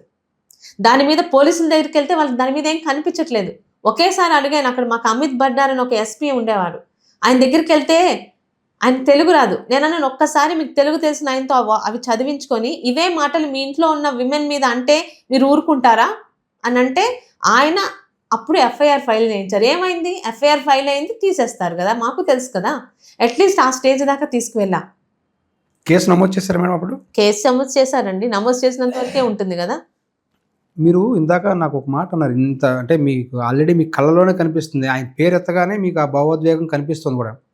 ఇంత ఫైల్ నేను చూపిస్తానన్నారు కదా, అధికారంలోకి వచ్చిన తర్వాత వాటి మీద ఏమైనా కేసు పెట్టారా మేడం వీటన్నిటి మీద? మరి మాది మంచి ప్రభుత్వం, చంద్రబాబు నాయుడు గారి మీద ఇంతకన్నా భయంకరంగా మేమందరం తల్లిలా భావించే భువనేశ్వర్ గారి గురించి, డిఎన్ఏ గురించి చెత్త మాటలు మాట్లాడిన వెధవల్నే ఏం చేయలేదు. మా దృష్టి రివెంజ్ మీద కాదు, మా దృష్టి 5 సంవత్సరాల్లో ఆంధ్ర రాష్ట్ర ప్రజలు ఏ ప్రశాంతతనైతే కోల్పోయారో, ఆయన ఎలాగైతే నా మీద నా పార్టీ వాళ్ళ మీద ఇబ్బంది పెట్టినప్పుడు పలాస భయపడిపోయిందండి. ఏంటి 24 గంటలు పలాసలే గొడవలు, అర్ధరాత్రులు తెలుగుదేశం కార్యకర్తలు ఇంటి మీద జేసీబీ తీసుకెళ్ళిపోవడాలు, దాన్ని అడ్డుకోవడానికి మేము వెళ్ళడాలు, ప్రశాంతత పోయింది. రాష్ట్రం ప్రజలందరికీ అదే అయింది. ఆ బాధ ఇప్పుడు ప్రజలు పడకూడదు, ఆ భయాందోళన నుంచి బయటకు రావాలి. పాలిటిక్స్ అంటే ప్రశాంతంగా ఉండాలని ఒక కాన్సెప్ట్ చంద్రబాబు నాయుడు గారు తీసుకున్నారు. దాన్నే ఆయన అంత చేశాడు, మీరు అన్నట్టు ఆయన అంత ఏడ్పించాడు, నన్ను హింస పెట్టాడు. ఇప్పటికి కూడా తిరుగుతున్నారా మేడం? మీరు బుక్ మీ దగ్గర ఉందా? ఎవరి దగ్గర తిరగాలండి చెప్తున్నానంటే, ఎప్పుడైనా భవిష్యత్తులో ఉంది. ఇప్పుడు దానికి కనీసం ఒక 10 సార్లు కాపీలు తీసి అప్పుడున్న 5 టైమ్స్ వచ్చిన వాళ్ళందరికీ సబ్మిట్ చేసాం ఆ గవర్నమెంట్. అంటే మీరు మహిళల మీద ఎటువంటి వ్యాఖ్యలు చేసినా సరే ఊరుకునేది లేదు అనేది ఇటీవల హోంమంత్రి అనిత గారు, హోంమంత్రిగా ఆమె ప్రమాణ స్వీకారం చేసిన రోజు నాడే చెప్పారు, మహిళలను అంటే మేము ఊరుకోమని. చంద్రబాబు నాయుడు గారు కూడా మేము తాట తెస్తాం మహిళల జోలికి వస్తే అన్నారు. పవన్ కళ్యాణ్ గారు కూడా అదే మాట అన్నారు. మరి ఆ మహిళల మీదకి వచ్చిన తర్వాత ఇప్పటికీ ఆ పందా కొనసాగుతుందా మేడం? అలా అనుకుంటే అంత లెవెల్లో లేదండి, తగ్గింది, దాదాపు 80% తగ్గింది. కానీ ఉన్నారు అక్కడ కూడా. అంటే మీరు అన్నట్టు రోడ్డు మీద వెళ్తుంటే ఎన్నో అరుస్తుంటాయి, అరిచింది కదా అని వాటి మీద దృష్టి పెడితే నా నడక ఆగిపోతుంది. ఉన్నారు ఇప్పుడు కూడా పలాసలో అప్పలరాజు గారి మనుషులు. అయితే వింత ఏంటంటే, ఆ రోజు ప్రతిపక్షంలో మేము అక్కడే ఉన్నాం, అక్కడే అప్పలరాజుని ప్రశ్నించాం, అక్కడే ఎదుర్కొన్నాం. ఈరోజు ఎవరైతే నా మీద ఇలాంటి నీచంగా రాయించాడో అప్పలరాజు, 2 yearsగా వాళ్ళు అసలు పలాసలో అడుగు పెట్టట్లా, ఎక్కడెక్కడో ఉండి పోస్టులు పెడుతుంటారు. ఎందుకు? పలాసలోకి వస్తే నేను డెఫినెట్గా కేసు పెడతాను, కేసు అయితే పెడతాను. పలాస కూడా రాకుండా పిరికిగా ఎక్కడో ఉండి చేస్తుంటారు. వాళ్ళ గురించి ఎంతకని పట్టించుకుంటామండి? రాతలు రాస్తారు. అదే రాతల వల్ల జనాలు నమ్మారా? లేదు కదా. వాళ్ళకి అర్థమైంది అప్పలరాజు గారి పనితనం. పక్కన కాళ్ళు చేతులు ఎరగొట్టి 41,000 తేడాతో ఓడించి ఇంట్లో కూర్చోమన్నారు. ఈ రోజు ఆయన అదే వాగుతున్నాడు. ఒక 4-5 విషయాలు లాస్ట్ 5 ఇయర్స్ విషయంలో మీ దృష్టికి తీసుకొస్తాను మేడం. అంటే మీకు సిఐడి కేసు కూడా ఎదుర్కొన్నట్టున్నారు. ఎందుకు మేడం అసలు? ఏం జరిగింది అసలు అప్పుడు? ఒకసారి ఇప్పుడు ఫేస్‌బుక్‌లోని, సోషల్ మీడియాలో కూడా సడెన్‌గా ఫేక్ వార్తలు వస్తుంటాయి. అమ్మ ఒడి ఆపేశారు అని గవర్నమెంట్ అని చెప్పి ఒక పోస్ట్ రిలీజ్ అయింది. ఒక ఫేక్ ఇది. సో ఆల్మోస్ట్ ఆల్ గవర్నమెంట్‌కి యాంటీగా ఉండే వాళ్ళం క్యాచ్ చేసి దాన్ని ఫార్వర్డ్ చేశారు. ఆ ఫార్వర్డ్ చేసినందుకు నా మీద సిఐడి కేసు మీరు కూడా ఫార్వర్డ్ చేశారు మేడం దాన్ని మీ మీ ఫేస్బుక్లో? యాక్చువల్గా అది నేను ఫార్వర్డ్ చేయలేదండి. నా టీంలోనంటే నాకు ఉన్నారు కదా మామూలుగా, అది ఎవరో నాకు తెలిసిన వాళ్ళు నాకు ట్యాగ్ చేసింది ఏంటో ఫార్వర్డ్ నైట్ అయిపోయింది. మార్నింగ్ వెంటనే నాకు అది చూసి చాలామంది చెప్పారు, నీ దాంట్లో ఫార్వర్డ్ అయింది, దట్ ఈస్ నాట్ ఫేక్ అని. మేబీ నైట్ 10కో that is not correct, it may be fake అని చెప్పారు. ఫేక్ అని నైట్ 10కో 11కో అది ఫార్వర్డ్ అయింది. మార్నింగ్ 5 o'clock నాకు అది తెలియగానే నేను దాన్ని డిలీట్ చేసేసాను. బట్ ఆ 5 minutes అంటే they are waiting, Sirisha social మీడియాలో యాక్టివ్గా ఉంటుంది, ఒక రీజన్ దొరికింది అని సిఐడి ఆఫీస్కి పిలిపించారు. పిలిపించాక వాళ్ళు అడగాల్సిన అడిగారు ఉదయం నుంచి సాయంత్రం వరకు. ఎంతసేపు నేను తప్పు చేశానని సంతకం పెట్టమని నోటీస్ ఇచ్చారండి. ఏ రోజు మేడం అది గుర్తుందా మీకు? ఆ రోజు ఏ రోజు? జూలై 4th ఏదో అనుకుంటానండి ఇచ్చారు. ఆ నెక్స్ట్ డే తర్వాత సెకండ్ డే కల్లా అమరావతి ఆఫీస్కి రమ్మన్నారు. వెళ్ళాము.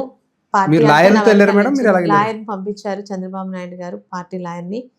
సిఐడి ఆఫీస్కి వెళ్ళాక వాళ్ళ వే ఆఫ్ డీలింగ్ అంటే ఆ గవర్నమెంట్ కదా, ముందు మనల్ని మెంటల్గా బ్రేక్ డౌన్ చేయడానికి 10కి రమ్మని చెప్పిన వాళ్ళు 11-11:30 వరకు మమ్మల్ని పట్టించుకోకుండా బయటే కూర్చోబెట్టారు. 1 hour ఓపిక్గా కూర్చున్నాం. ఎందుకు వచ్చారని కూడా ఎవరు అడగల. నేను లేచి నా బ్యాగ్ పట్టుకొని నేను లాయర్ గారు బయటకు వెళ్తుంటే ఒక లేడీ కానిస్టేబుల్ వచ్చి ఏం వెళ్తున్నారు అంది. మీకు ఖాళీ ఉన్నప్పుడు మీరు నన్ను ఇంట్రాగేట్ చేయాలనుకున్నప్పుడు పిలవండి, బయటే నేను ఉంటాను, పని పాట లేకుండా ఇక్కడ ఖాళీగా కూర్చోవడం నాకు ఇష్టం లేదు అని వార్నింగ్ ఇచ్చాను. ఇచ్చాక అసలు యాక్చువల్గా వెళ్ళగానే ఏంటంటే మీరు గుంటూరు ఆఫీస్కి వెళ్ళండి అన్నారు. నోటీస్ చూపించా, ఏమని ఉంది అక్కడ అన్నాను, అమరావతి. మీరు గుంటూరు ఆఫీస్కి నేను రావాలంటే again you send a notice. Now you only set Mangalagiri ఆఫీస్కి అటెండ్ అమ్మన్నారు. నేను దానికే వచ్చాను. Then they took me inside.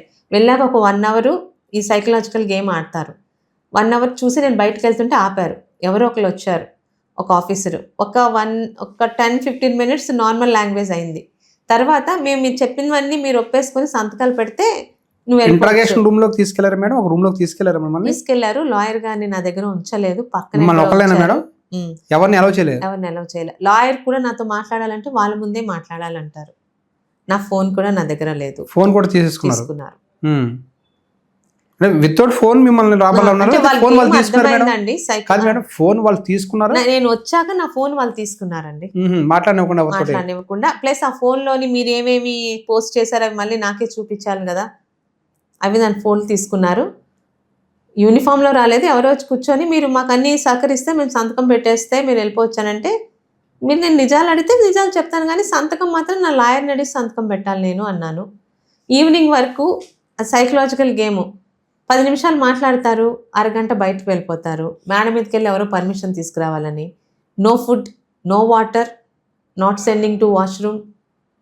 ఎన్ని గంటల నుంచి ఎన్ని గంటల వరకు మేడం? మార్నింగ్ 10:30-11కి వెళ్తే ఈవినింగ్ 7-6 వరకు కదలలేదు. ఫుడ్ కూడా ఆఫర్ చేయలేదు, వాటర్ ఆఫర్ చేయలేదు. ఈవినింగ్ ఏమో 4-4:30కి అప్పుడు ఇన్ కెమెరా తీసుకొని వచ్చారు. అప్పటి వరకు కెమెరా కూడా లేదు. మాకు ఇంట్రాగేషన్ ఇన్ కెమెరాతో అవ్వాలి, కెమెరా కూడా లేదు. కెమెరా లేకుండా కూర్చోపెట్టారు. అప్పుడు కెమెరా తీసుకొచ్చాక ఏమైనా 4 questions వేసి మీరు ఇవన్నీ ఒప్పుకుని సంతకం పెట్టండి అన్నారు. నేను పెట్టను అన్నాను. అదేంటి మేము పెట్టమని చెప్తున్నాం కదా అని లాంగ్వేజ్ మారింది. మీకు పోలీసులుగా అడిగే అధికారం ఉంది, అడగండి. యాజ్ ఏ కామన్ మ్యాన్, నాకు common person, I have my own rights. నా లాయర్ ఇక్కడికి వచ్చి ఆయన సంతకం పెట్టమని అందరూ నేను పెట్టను అన్నాను. అంటే మీతోటి కొంత పరుషంగా ఏ స్థాయి అధికారి మేడం? ఆయన డిఎస్పీ అన్నట్టు యూనిఫామ్ ఏమి తెలియట్లేదండి. తర్వాత బయటకు వచ్చాక ఒకరిద్దరు శ్రేయాభిలాషులు అన్నారు, అసలు వాళ్ళ స్థాయి ఏంటో వాళ్ళ కార్డు ఏంటో చూపించుకోనాల్సింది మీరు అని. సిఐడి ఆఫీసు ఫస్ట్ టైం వెళ్ళి కూర్చున్నాము. ఈవినింగ్ ఏమో మిమ్మల్ని పంపించకుండా ఇక్కడే ఉంచాల్సి వస్తుంది అన్నారు. సరే అయితే కనీసం బయట ఉన్న మా ఫ్యామిలీ మెంబర్స్ చెప్తే పెరుగన్నం ఏదో పంపిస్తారు, ఏసీ బాగానే ఉంది కదండి, దుప్పట్లు ఏమైనా ఇస్తే ఇక్కడ పడుకుంటాను కానీ నేను సంతకం పెట్టనంటే అరౌండ్ 6:30-7 అనుకుంటాను దే లెఫ్ట్ మీ. ఎందుకు వదిలేశారు మేడం? మరి మేము ఉంచుతానన్నారు కదా, ఎందుకు వదిలేశారు? ఉంచుతానని చెప్పినంత మాత్రం ఒప్పుకోవాలి కదండి రూల్స్ అండ్ రెగ్యులేషన్స్. ఒకవేళ మొండితనంగా ఉంచారంటే రేపు కోర్టు వాళ్ళని చీవాట్లు పెడుతుంది కదా. ఆ టైంలో మనకున్న ఏకైక ఆంధ్రప్రదేశ్ వాళ్ళందరికీ ఏకైక నమ్మకం అప్పుడు ఆ కోర్టులు ఉండబట్టే కదా మాలాంటి వాళ్ళందరం సేవ్ అయ్యాం. ఆ భయంతో వదిలేశారా? వదిలారు. వదిలి మళ్ళీ వితిన్ 4 days సెకండ్ నోటీస్ పంపించారు. సెకండ్ నోటీస్ పంపించే టైంకి పార్టీ కూడా మనకి వేయలేదు అనుకుంటాను. ఈలోపు నేను ఒక క్వశ్చన్ అడిగాను, ఇది ఇంత ఇంపార్టెంట్ అయిన కేసా? నాకన్నా ముందు జగన్మోహన్ రెడ్డి మీద బోల్డ్ సిఐడి కేసులు ఉన్నాయి కదా, నా ముందున్న కేసులన్నీ వెరిఫై చేసి అప్పుడు నా కేసు దగ్గరికి రండి, నేను వస్తాను అన్నాను. మీరు సిఐడి ఆఫీస్కి వెళ్ళేటప్పుడు కొంత భయం వేస్తుందా మేడం? ఎందుకంటే అప్పటికే వాళ్ళ ఎంపీ మీద టార్చర్ చేశారు అనేది, ఆయన ఢిల్లీ వెళ్ళిపోయిన పరిస్థితి, ఇక్కడికి రాష్ట్రంలో అడుగు పెట్టలేని పరిస్థితి రఘురామకృష్ణరాజు గారి మీద. భయం ఏం లేదండి, ఎందుకంటే తప్పు చేయలేదు. ప్లస్ నా చంద్రబాబు నాయుడు గారు ఆ రోజు నిజంగా మార్నింగ్ నుంచి ఎవ్రీ హాఫ్ అన్ అవర్ ఆయన నాకు అక్కడ లోపల ఏమవుతుంది కేసు ఆయన పరిశీలిస్తూనే ఉన్నారు. మోరల్ సపోర్ట్ ఇచ్చారు. మామూలు మోరల్ సపోర్ట్ కాదు, వెళ్తున్నప్పుడు ఫోన్ చేశారు, భయం లేకుండా ఉండు, ఏం అడిగినా నువ్వు చేసిందే చెప్పు, నువ్వు చేయంది ఒప్పుకోవసరం లేదు అని. దాదాపు నాతో మాట్లాడేటప్పుడు 4-5 లాయర్స్ని తీసుకున్నారు ఆయన లైవ్లోకి. ముందు వెళ్లకుండా ఉంటే బెటర్ ఏమో అన్నారు.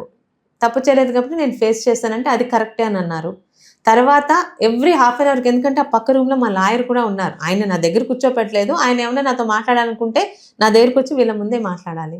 ఆయనకి every half an hour phone వస్తుంది. కంప్లీట్గా ఆ రోజు CBN sir on this case, లోపల ఏమవుతుంది అమ్మాయికి. చంద్రబాబు నాయుడు గారు అంత మోరల్ సపోర్ట్ ఇవ్వడం వల్లే మీరు ఆ కేసుల నుంచి బయటపడ్డారనుకోవచ్చా? అంటే అసలు మా ధైర్యమే ఆయనండి. ఓడిపోవచ్చేమో చంద్రబాబు నాయుడు గారు, కానీ జనాలకి ఆయన మీద ఉన్న గౌరవంలోనే ఆయన ఇంకా అది ఇంకా లైఫ్ లాంగ్ ఉంటుంది. ఆ రోజు అంత భయం లేకుండా నేను ఫేస్ చేయడానికి కారణం ఐ మీన్ తెలుగుదేశం, చంద్రబాబు నాయుడు గారు ఉన్నారు, హీఈస్ వాచింగ్. నాకు చిన్న స్క్రాచ్ కూడా పడదు. మీరు అన్నారు ఆ భయం ఏమీ వేయల.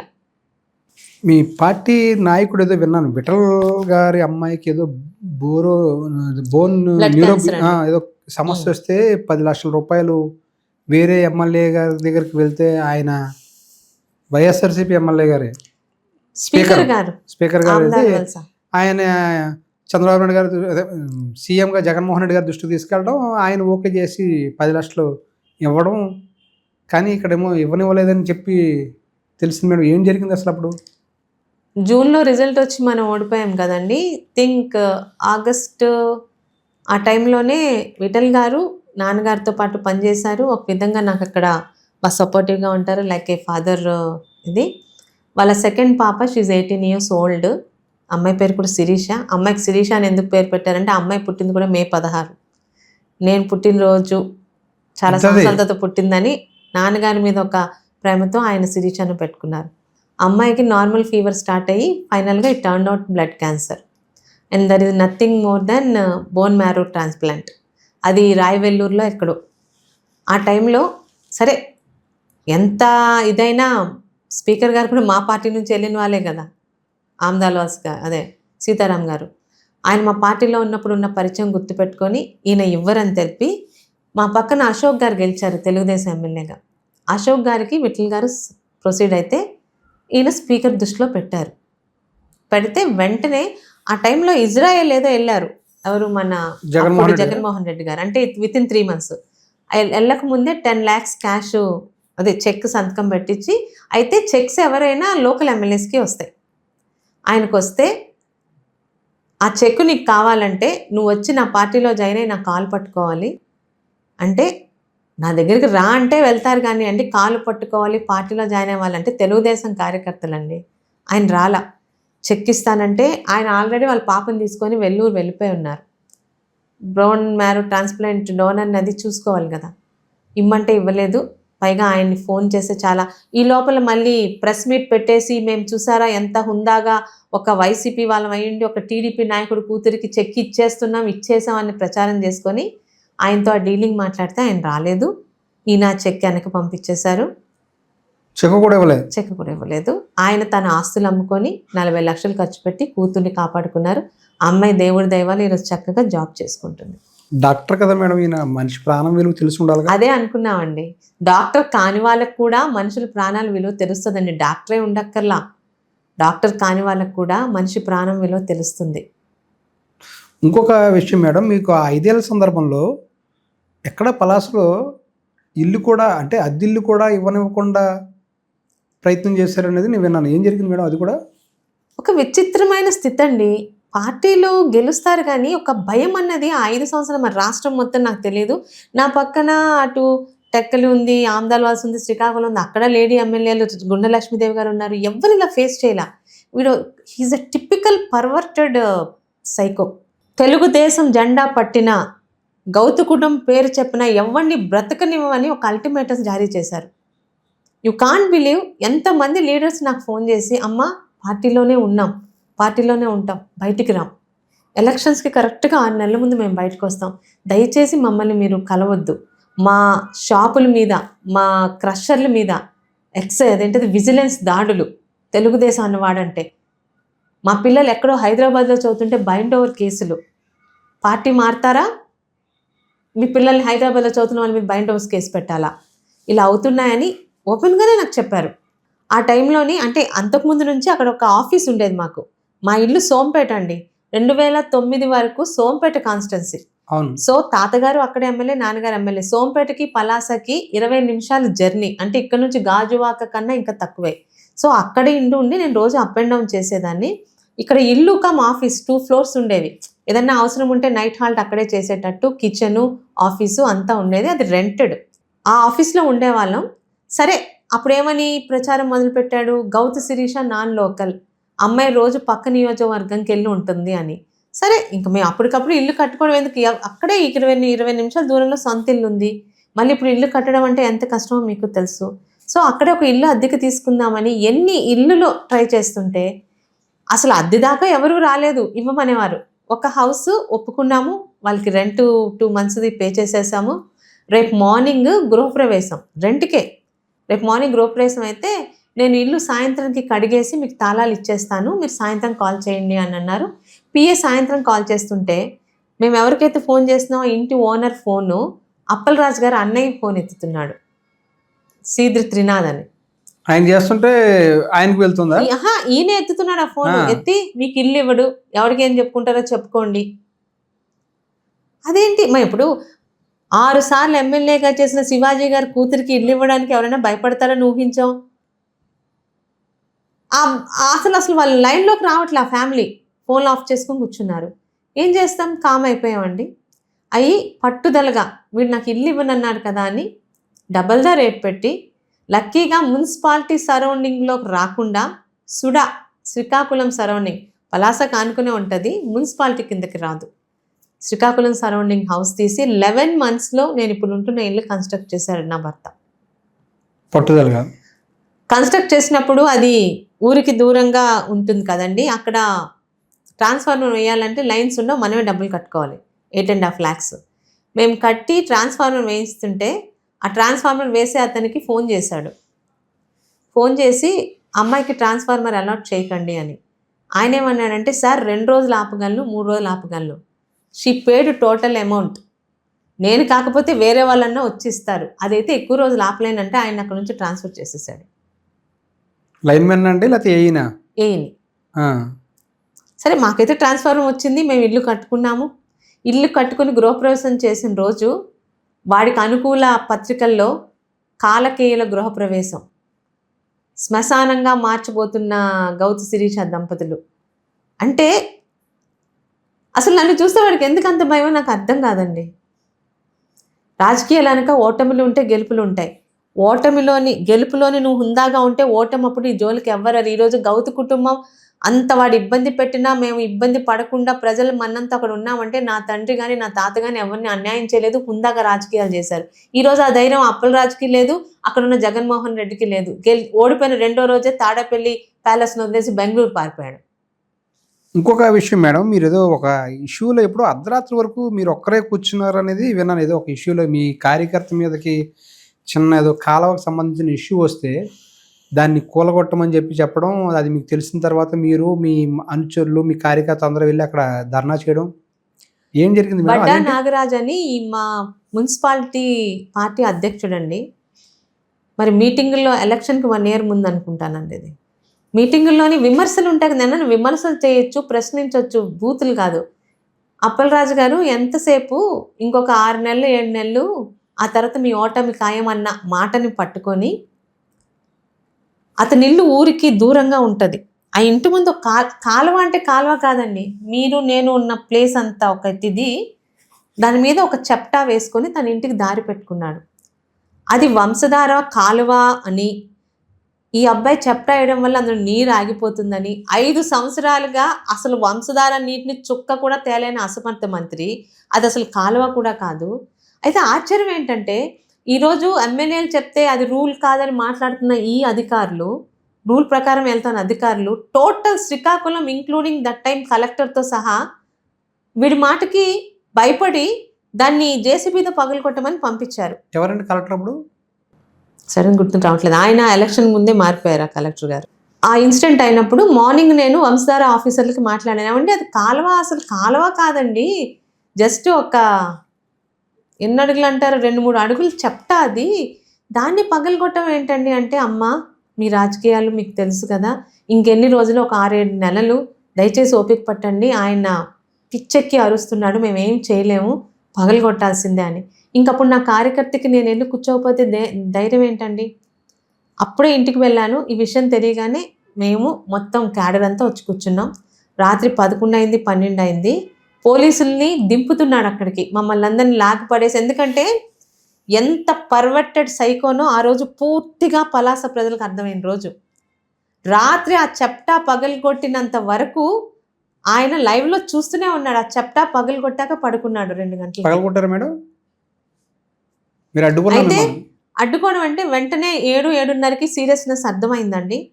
వెంటనే పక్కన ఎమ్మెల్యేగా అప్పుడు గెలిచిన అశోక్ గారికి ఫోన్ చేస్తే వెంటనే వచ్చేసారు తన దీంతో. తను ఎప్పుడు నాకు హెల్పింగ్గానే ఉండేవాడు. వెంటనే వచ్చాడు. రాత్రి అయ్యేసరికి అశోక్ బలం మా బలం కూడా సరిపోలే. ఎందుకంటే బండ్లలో పోలీసులు దిగుతున్నారు. ఎంపీ రామ్మోహన్ నాయుడు గారికి ఫోన్ చేశాం, ఎట్టి పరిస్థితుల్లో నువ్వు ఇప్పుడు పరిస్థితుల్లో రావాల్సిందే అని. 11:30కి బయలుదేరి రామ్మోహన్ నాయుడు గారు వచ్చారు. ఇప్పుడు మన ఎమ్మెల్సీ చిరంజీవి గారు అప్పుడు ఎమ్మెల్సీగా గెలిపించుకున్నాం. ఆయన ఏదో ఒక పని మీద పలాసలోనే ఆ రోజు నైట్ హాల్ట్ చేశారు. ఆయన వచ్చారు. మమ్మల్ని అందరినీ తోసి లాగి మమ్మల్ని వ్యాన్ ఎక్కించి ఆ చెప్టా పగలగొట్టినంత వరకు వాడి సైకోయిజం చల్లార్లా. వాడు అనుకున్నాడు అది చెప్టా పగలగొట్టాలి, అప్పుడే పడుకున్నాడు. ఇది ఒక్కటి కాదండి, ఇంకొక 2-3 ఇన్సిడెంట్స్ మీరు అంటే స్టార్టింగ్లో జరిగాయి. లక్కోజు వినోద్ అనే వ్యక్తి, ఈయన మాట్లాడితే ఈయన లెవెల్ అచ్చెన్నాయుడు గారు, రామ్మోహన్ నాయుడు గారు, చంద్రబాబు నాయుడు గారే. రామ్మోహన్ నాయుడు గారిని, చంద్రబాబు నాయుడు గారిని మీరు రాజీనామా చేస్తారా, నా మీద గెలుస్తారా అని ఒకసారి అనేదో ఛాలెంజ్ చేస్తే అమరావతి విషయంలో ఒక లక్కోజ్ వినోద్ అని రామ్మోహన్ నాయుడు గారి భక్తుడు, ఆయన ఫ్యాను, నీ స్థాయికి నా మీద గెలవగలవా, రామ్మోహన్ నాయుడు దాకా ఎందుకు అని అన్నాడని. అది భోగి పండుగ మరుసటి రోజు మేమందరం, నేను కూడా పండక్కి అమ్మమ్మ గారి ఇంటికి వెళ్ళా. రాత్రి పోలీసులతో అబ్బాయిని అరెస్ట్ చేయించడం కాదండి, అరెస్ట్ రీజన్ చెప్పాలి, పికప్ చేయించి ఒక 4 గుండాలు వాడి దగ్గర ఉన్న పేటీఎం గుండాలతో బాదుతుంటే ఆ ఇంటి ఓనరు భయపడతా రాత్రి 11:30కి ఫోన్ చేశాడు. అమ్మ మీ సోషల్ మీడియా అబ్బాయి లక్కోజ్ వినోద్ని పోలీసులు బాధ పడేస్తున్నారు, వాడు చచ్చిపోయేటట్టున్నాడు, ఏదో చూసుకోండి అని.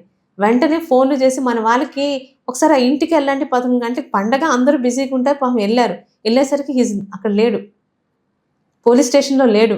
2వ రోజు హెబియస్ కార్పస్ వేపించి వీళ్ళని పంపిస్తే వాళ్ళు చెప్పిన కథ అంటే, ఇలాంటి వాళ్ళని గెలిపిస్తే ఎలా ఉంటుందో నేను లాస్ట్ 5 years చూసామండి. ఈ అబ్బాయి అంట పక్కన ఒరిస్సా నుంచి అసలు ఎప్పుడు తాగని అబ్బాయి 2 బాటిల్స్ పట్టుకొని బైక్ మీద వస్తున్నాడంట. ఆ బాటిల్ చూసి పోలీసులు వెనక పడితే పారిపోబోయాడు. పారిపోతున్న టైంలో బైక్తో పడిపోయాడు. బాటిల్స్ పగలలేదు, బైక్కి దెబ్బ తగలేదు. ఈ అబ్బాయికి మాత్రం ముక్కు, మొహం, కాళ్ళు, చేతులు పగిలిపోయాయి. వీళ్ళు కొట్టిన కొట్టుడికి తీసుకొని వెళ్ళి పాతపట్నం జైల్లో పడేశారు పండగ పూట. ఇవన్నీ మీకు గుర్తున్నాయి కదా మేడం? ఆ ఆఫీసర్లు అందరూ ఇప్పుడు ఎక్కడ ఉన్నారు మేడం? హ్యాపీగా జాబ్స్ చేసుకుంటున్నారండి. మీ జిల్లాలోనే ఉంటారుగా? శంకర్రావు ఎంత నీచాతి నీచమైన పోలీసు సిఐ అంటే అక్కడ ఉన్న రోజులన్నీ ఓపెన్గా మా తెలుగుదేశం కార్యకర్తల దగ్గరికి వచ్చి నల్ల మందు మీ ఇంట్లో పెట్టి మిమ్మల్ని లోపలేస్తానని భయపడించిన శంకర్రావు. నన్ను నా ఆఫీస్ నుంచి బయటికి రానికుండా, నేను ఎప్పుడు నన్ను ఆఫీస్ నుంచి ఆయన బయటికి రాలేదు, ఆయన నేను లోపలికి రానివ్వలే. ఏమో నా ఆఫీస్లో కూడా నల్ల మందు పెడతాడేమో ఎవరికి తెలుసు. అలాంటి శంకర్రావుని ఎలక్షన్ ముందు ట్రాన్స్ఫర్ చేశారు. అయితే చెప్పాం కదండి, మాకు కక్ష సాధింపు చర్యలు లేదు, మాకు మంచి ప్రభుత్వం. ఎక్కడో ఇప్పుడు మా గవర్నమెంట్లోనే మా ఎమ్మెల్యేలు మినిస్టర్ల దగ్గర ఎక్కడో హ్యాపీగా వాళ్ళ రికమెండేషన్తో పనిచేసుకుంటున్నాడని విన్నాను. వైజాగ్ రేంజ్లోనే, వైజాగ్ అనకాపల్లి రేంజ్లోనే. కార్యకర్తలు అందరూ కూడా ఇలాంటి విషయాల్లో మీ పార్టీని కానీ మీ విధానాలను కానీ తప్పు పట్టట్లేదు మేడం మీ కుటుంబ ప్రభుత్వాన్ని? ఎందుకంటే తెలుగుదేశం పార్టీకి సంబంధించిన వాళ్ళ మీద వేధింపులు చేస్తే ఎక్కడో ఒక దగ్గర వేరే మీ కూటమిలో ఇంకొక పార్టీ రికమెండ్ చేసి అక్కడ తీసుకోవడం, లేదు వేరే పార్టీ వాళ్ళు చేస్తే మీ పార్టీ వాళ్ళు రికమెండ్ చేసి మీ నియోజకవర్గంలోనూ ఇంకో నియోజకవర్గం తీసుకోవడం. మరి మీరు రాసుకున్న రెడ్ బుక్ రాజ్యాంగం అమలు అవుతుందనేమో వాళ్ళు చెప్తున్నారు, మీరేమో రెడ్ బుక్ రాజ్యాంగం లేదు, ఏ బుక్ లేదు, ఇక్కడ ఏం నడుస్తుందో తెలియని విధంగా మీరు చెప్తున్నారు. కక్ష సాధింపు చర్యలు మా పార్టీ చేయట్లేదండి. అయితే తప్పు చేసిన వాళ్ళని, వాళ్ళు చేసిన తప్పుల్ని రుజువులతో సహా ప్రజల ముందు చూపించి ప్రజల్ని అదే చట్టంతో పట్టుకునేలా చేస్తున్నాం. కానీ అర్ధరాత్రులని ఇల్లు పగలగొట్టడాలు, అచ్చెన్నాయుడు గారిని అర్ధరాత్రి ఆయన ఆపరేషన్ చేయించుకొని ఉంటే బెడ్రూమ్లోకి దూరి ఆయన లాక్కొని వెళ్ళడాలు, అలాంటి పనులు మేమేం చేయటం లేదుగా. సరే, ఇప్పుడు రాజకీయాల్లోకి ఎందుకు వచ్చాను అని లాస్ట్ 5 yearsలో బాధపడిన సందర్భాలు ఉన్నాయి మేడం? ఎందుకంటే 2014-19 మధ్యలో కేక్ వాక్ అనుకున్నారు, ఈజీగా మనం రాజకీయాల్లో నెగ్గేయచ్చు, నాన్నగారు 6 సార్లు ఎమ్మెల్యే, నేనేం తాతగారేమో మంచి పేరున్నాయన, వెనకాల బ్రాండ్ ఉంది కాబట్టి నేను ఈజీగా వెళ్ళేయచ్చు అనుకున్నారు. కానీ లాస్ట్ 5 years ఎప్పుడైనా బాధపడిన సందర్భాలు ఉన్నాయి? అసలు రాజకీయాలకి ఎందుకు వచ్చాను రా, రాజకీయాలు రాకుండా ఉంటే ప్రశాంతమైన జీవితం ఉందును అని అనుకున్న సందర్భాలు ఉన్నాయి మేడం? స్టార్టింగ్లో అనుకున్నానండి. ఏ రోజైతే సర్దార్ గౌతులచ్చన్న గారి జోలికి వచ్చి ఆయన ఎవడో అసలు, ఆయన విగ్రహాలు తీసి పడేస్తాను, అసలు ఆయన ఇది కాదని ఈ మాజీ పశువుల మంత్రి వాగాడో, అప్పటి వరకు భయపడలేదు కానీ బాధపడిన రోజులు ఉన్నాయి. అనవసరంగా రాంగ్ టైంలో వచ్చాను, అసలు ఇవన్నీ నేను ఫేస్ చేయలేనేమని. ఆ రోజు ఐ టుక్ ఏ డెసిషన్. ఆ సమయంలో మీ కుటుంబ సభ్యులు కావచ్చు, లేదంటే మీ హస్బెండ్ కావచ్చు, ఎటువంటి సపోర్ట్ ఇచ్చారు మేడం? ఎందుకంటే రాజకీయాలు అనేవి అంత సున్నితం కాదన్న సంగతి అప్పుడే మీకు అర్థమై ఉంటుంది. నాన్నగారు కొంచెం సాఫ్ట్ అండి. ఇష్టం లేకపోతే వద్దు, తట్టుకోలేకపోతే. ఎందుకంటే వాళ్ళు నా బాధ, నా మీద వచ్చే ఈ కథనాలు, ఈ ఫేస్బుక్లు, తప్పుడు మాటలు చూస్తున్నారు. అరే ఆడపిల్లకి ఇది అవసరమా, నీకు ఇష్టం లేకపోతే సారికి చెప్పేద్దామని అన్నారు. బట్ అమ్మ మోరల్ సపోర్ట్ ఇచ్చింది అండ్ నా హస్బెండ్. గత 5 ఏళ్ళలో రాజకీయాల్లో మీరు అంటే రాటు తేలిపోయిన పరిస్థితి అయితే కనిపిస్తుంది. ఎందుకంటే ఒకప్పుడు మీరు బాగా సాఫ్ట్, ఇంట్రోవర్ట్, ఇప్పుడు చూస్తే ఫైర్ బ్రాండ్. ఏంటి మేడం ఈ మార్పు ఏంటి అసలు? అలాగా ఫైర్ బ్రాండ్ అనేది ఏం కాదండి. ఇప్పుడు everybody who talks fire brand కాదు. నిజాల్ని భయం లేకుండా నిర్భయంగా చెప్పగలగాలి. నాకు నా తాత తండ్రి నేర్పించింది అదే. తాతగారు వెరీ ఫెరోషియస్. అవతల వాడు ఎవరిని కూడా మనలో తప్పు లేకపోతే కేర్ చేయాల్సిన పని లేదన్నది ఆయన చూసి నేర్చుకున్నా. నా తండ్రి దగ్గర నేర్చుకుంది ఏంటంటే, పొరపాటునో ఏదో తెలియక ఎవరి పట్ల అయినా మనం తప్పు చేసి ఒక మాట అంటే కార్యకర్తకైనా కాళ్ళు పట్టుకొని క్షమాపణ అడగాలన్న నిజాయితీని మా నాన్న చూసి తీసుకున్నా. తెలిసి ఎవరిని ఇబ్బంది పడ్డాం, తెలియక ఇబ్బంది పెట్టినా కూడా క్షమాపణ అడగాలి అని వెంటనే అడుగుతారు కూడా మా నాన్న. సో మేమైతే నా తండ్రి కానీ, నా తాత కానీ, నేను కానీ, నా భర్త కానీ ఎప్పుడు ఏం తప్పులు చేయలేదు. ఎప్పుడే 36 సంవత్సరాలు మచ్చ లేకుండా జరిగిన రాజకీయ చరిత్ర మా తండ్రిది. ఒకే పార్టీలు మారి పదవులు అనుభవించి కూడా పార్టీలు మారి వెళ్ళి వచ్చి మరి పదవులు అనుభవించిన వాళ్ళు ఉన్నారు. పార్టీ నిబద్ధతతో తనకి పదవి ఇవ్వలేదని బాధ ఉండేది, కానీ అది ఏ రోజు ఆయన వర్క్ మీద ఆయన చూపించేవాళ్ళు కాదు. మనకే ఇన్ని సామాజిక సమీకరణాలు ఉన్నప్పుడు చంద్రబాబు నాయుడు గారికి ఎన్ని ఉంటాయో కదా.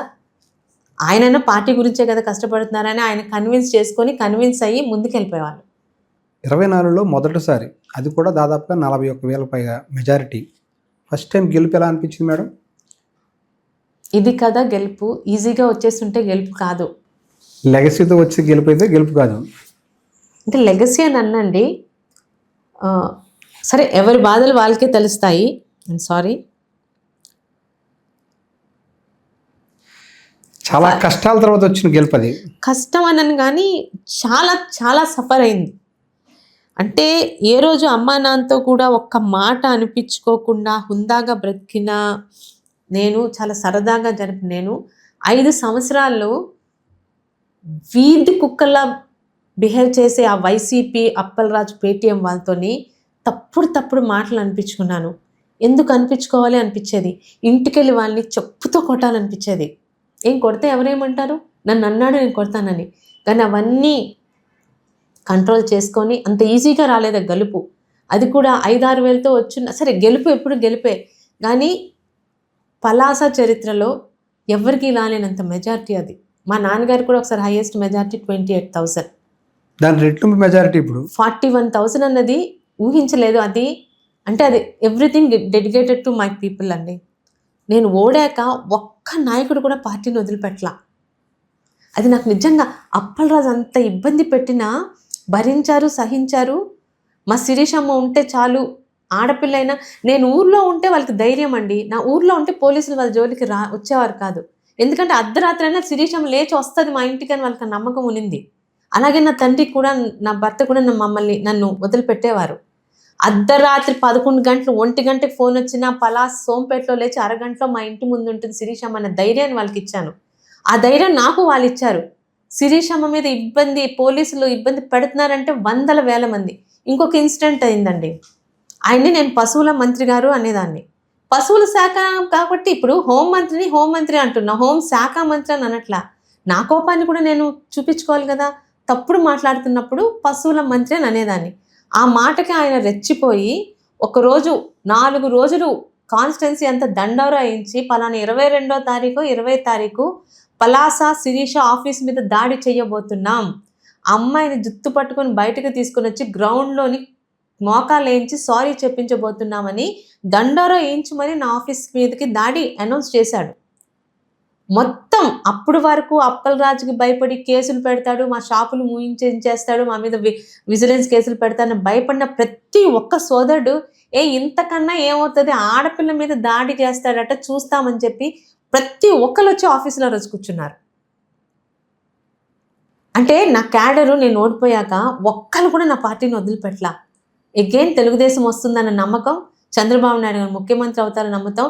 ఈ ఆడపిల్లే మాకు ధైర్యంగా ఉంటుందని నమ్మకం వాళ్ళకి ఉండింది. నాకు నా వెనకాల ఉన్నారు. ఏ అర్ధరాత్రి ఫోన్ చేసినా నా వెనకాల వస్తారని నమ్మకం ఇచ్చారు. నిజంగా hats off to Palasa, TDP, Janasena and BJP. First time కూటమిలో సాధారణంగా పోటీ పడి ఉంటారు కదా మేడం. జనసేన నుంచి పోటీ పడి ఉంటారు, బీజేపీ నుంచి కూడా పోటీ పడి ఉంటారు. సహకరించారు మేడం మీకు అందరూ? అందరు సహకరించారండి, మనస్ఫూర్తిగా సహకరించారు. 5 సంవత్సరాలు అమ్మాయి మామూలు బాధపడలేదు. నాకు ఫస్ట్ సెకండ్ లిస్ట్లో రాలా. నేను కాన్ఫిడెంట్గా ఉన్నా because my family had that trust on Chandrababu Naidu గారు. ఎందుకంటే ఫాదర్ కూడా ఎప్పుడు ఫస్ట్ లిస్ట్లో వచ్చేది కాదు. ఆయన 6 times కూడా సెకండ్ థర్డ్ లిస్ట్లోనే వచ్చేది. ఆ నమ్మకంతో మేము ఉన్నాం. కానీ భయపడ్డారు. అరే ఇంత కష్టపడింది శిరీషమ్మ కాకుండా ఇక్కడ ఎవరు ఉంటారు, ఎవరు నిల్చుంటారు, శిరీషమ్మ అయితేనే అప్పలరాజు ఓడించగలదు, ఇంకెవరు వచ్చినా అని నాకన్నా ఎక్కువ వరి అయ్యారు. ఎవ్వరు ఎటువంటి అభిప్రాయం. 3వ లిస్ట్లో వచ్చింది మేడం. 3వ లిస్ట్లో వచ్చింది పేరు. ఫస్ట్ టైం శాసనసభలోకి ఎమ్మెల్యేగా అడుగు పెడుతున్నప్పుడు ఏమనిపించింది మేడం? గుర్తుంది? అది గుర్తుందండి. అయితే హైదరాబాద్ శాసనసభని మిస్ అయ్యాను అనిపించింది. ఎక్కడైతే మా తాత 5 సార్లు ఉన్నారో, ఎక్కడైతే మా నాన్న 5 సార్లు చేశారో ఆ శాసనసభలో అడుగు పెట్టలేదు. కానీ అసలుకి ఆంధ్ర రాష్ట్ర శాసనసభలో ఒకే ప్రాంతం నుండి ఇప్పటికి 16వ శాసనసభలో ఒకే కుటుంబం నుంచి నేను 12 సార్లు అడుగుపెట్టాను. మూడో తరం. అదే ఒకే కాన్స్టిట్యున్సీని కూడా మారలేదు. ఇక్కడ కాపితే అక్కడ కాపితే ఇక్కడ అని వెళ్ళలేదు. ఒకే కాన్స్టిట్యున్సీ. వేరేస్ ఇంకొకటి నేను చాలా ప్రౌడ్గా చెప్పుకోగలనండి. శ్రీకాకుళం జిల్లా పాత జిల్లాలోని 10 నియోజకవర్గాలు, 2 కాళింగ నియోజకవర్గాలు, 3 వెలమ నియోజకవర్గాలు, 1 ఎస్టీ, 1 ఎస్సీ, 2 కాపు నియోజకవర్గాలు ఎప్పుడు కంటిన్యూషన్ అవుతాయి. అభ్యర్థులు మారుతారేమో కానీ క్యాస్ట్ అదే. అప్పటికీ ఇప్పటికీ ఎప్పటికీ క్యాస్ట్ పేరు లేకుండా మా క్యాస్ట్ అక్కడ 2% 3% ఉన్నా కుటుంబంకున్న మంచి పేరు, కుటుంబం మీద ప్రజలకున్న నమ్మకంకో ఇస్తున్న ఏకైక నియోజకవర్గం మా నియోజకవర్గం. వాళ్ళు అక్కడ గౌతు కుటుంబం తాలూకా నీతి నిజాయితీని చూశారు. క్యాస్ట్లు చూస్తే అసలు నేను అక్కడ 2% కూడా లేను. అయినా ఈ గ్రేట్నెస్ నాది కాదు. పలాస ప్రజలకు నిజంగా పాదాభివందనం చేసినా తప్పులేదు. వాళ్ళ కులం చూడలా, గుణం చూశారు. ఆ కుటుంబం మాకేం మంచి చేసింది చూశారు. అప్పటికి ఇప్పటికీ మా కుటుంబంతో అలాగే ఉన్నారు వాళ్ళు. లోపలికి అడుగు పెడుతున్నప్పుడు ఎలా అనిపిస్తుంది మేడం? అసెంబ్లీ లోపలికి అలా అడుగు పెడుతున్నప్పుడు, ఫస్ట్ టైం ప్రమాణ స్వీకారం చేస్తున్నప్పుడు? ఏ చంద్రబాబు నాయుడు గారిని అయితే అభిమానించానో, ఆయన ముఖ్యమంత్రిగా, ఆయన అధికారంలో ఉన్నప్పుడు, గతంలో గెలుచుంటే ఎలా ఉండేదో తెలీదు. ఆయన అధికారంలో ఉన్నప్పుడు మొట్టమొదట అడుగు పెట్టాను. మా వాయిస్ని వినిపించే రైట్ ప్లేస్ ఉంది. ఆయన మాకు ఆ ఫుల్ ఫ్రీడమ్ ఇస్తారని ఒక నమ్మకంతో మహిళగా అక్కడ అడుగు పెట్టాను. మీరు ఆఫ్ షోర్ రిజర్వాయర్ ఒకటిను రైల్వే ఫ్లైఓవర్ గురించి ఎన్నికల ముందు హామీ ఇచ్చారు మేడం. అది చాలా దీర్ఘకాలికమైన సమస్య. ఆ రోజునది 2026లో అడుగుపెట్టినాం, 2026 కల్లా పూర్తి చేస్తాం, మార్చికి ఇప్పుడు అన్నట్టున్నారు. ఎంతవరకు ఇస్తుంది మేడం అసలు అది? 2026లో పూర్తి చేస్తామని లేదు. లాస్ట్ 5 అది మొదలైంది, దానికి సంకల్పం చేసింది అంతకుముందు నాయకులైనా. దాన్ని గడ్డం దీక్ష చేసి, చంద్రబాబు నాయుడు గారు సొంత పార్టీ మీద దీక్ష చేసి, చంద్రబాబు నాయుడు గారు శివాజీ దీక్ష చేశాడని చెప్పి దానికి దాదాపు 800 కోట్ల రోజు తీసుకొచ్చింది నాన్నగారు.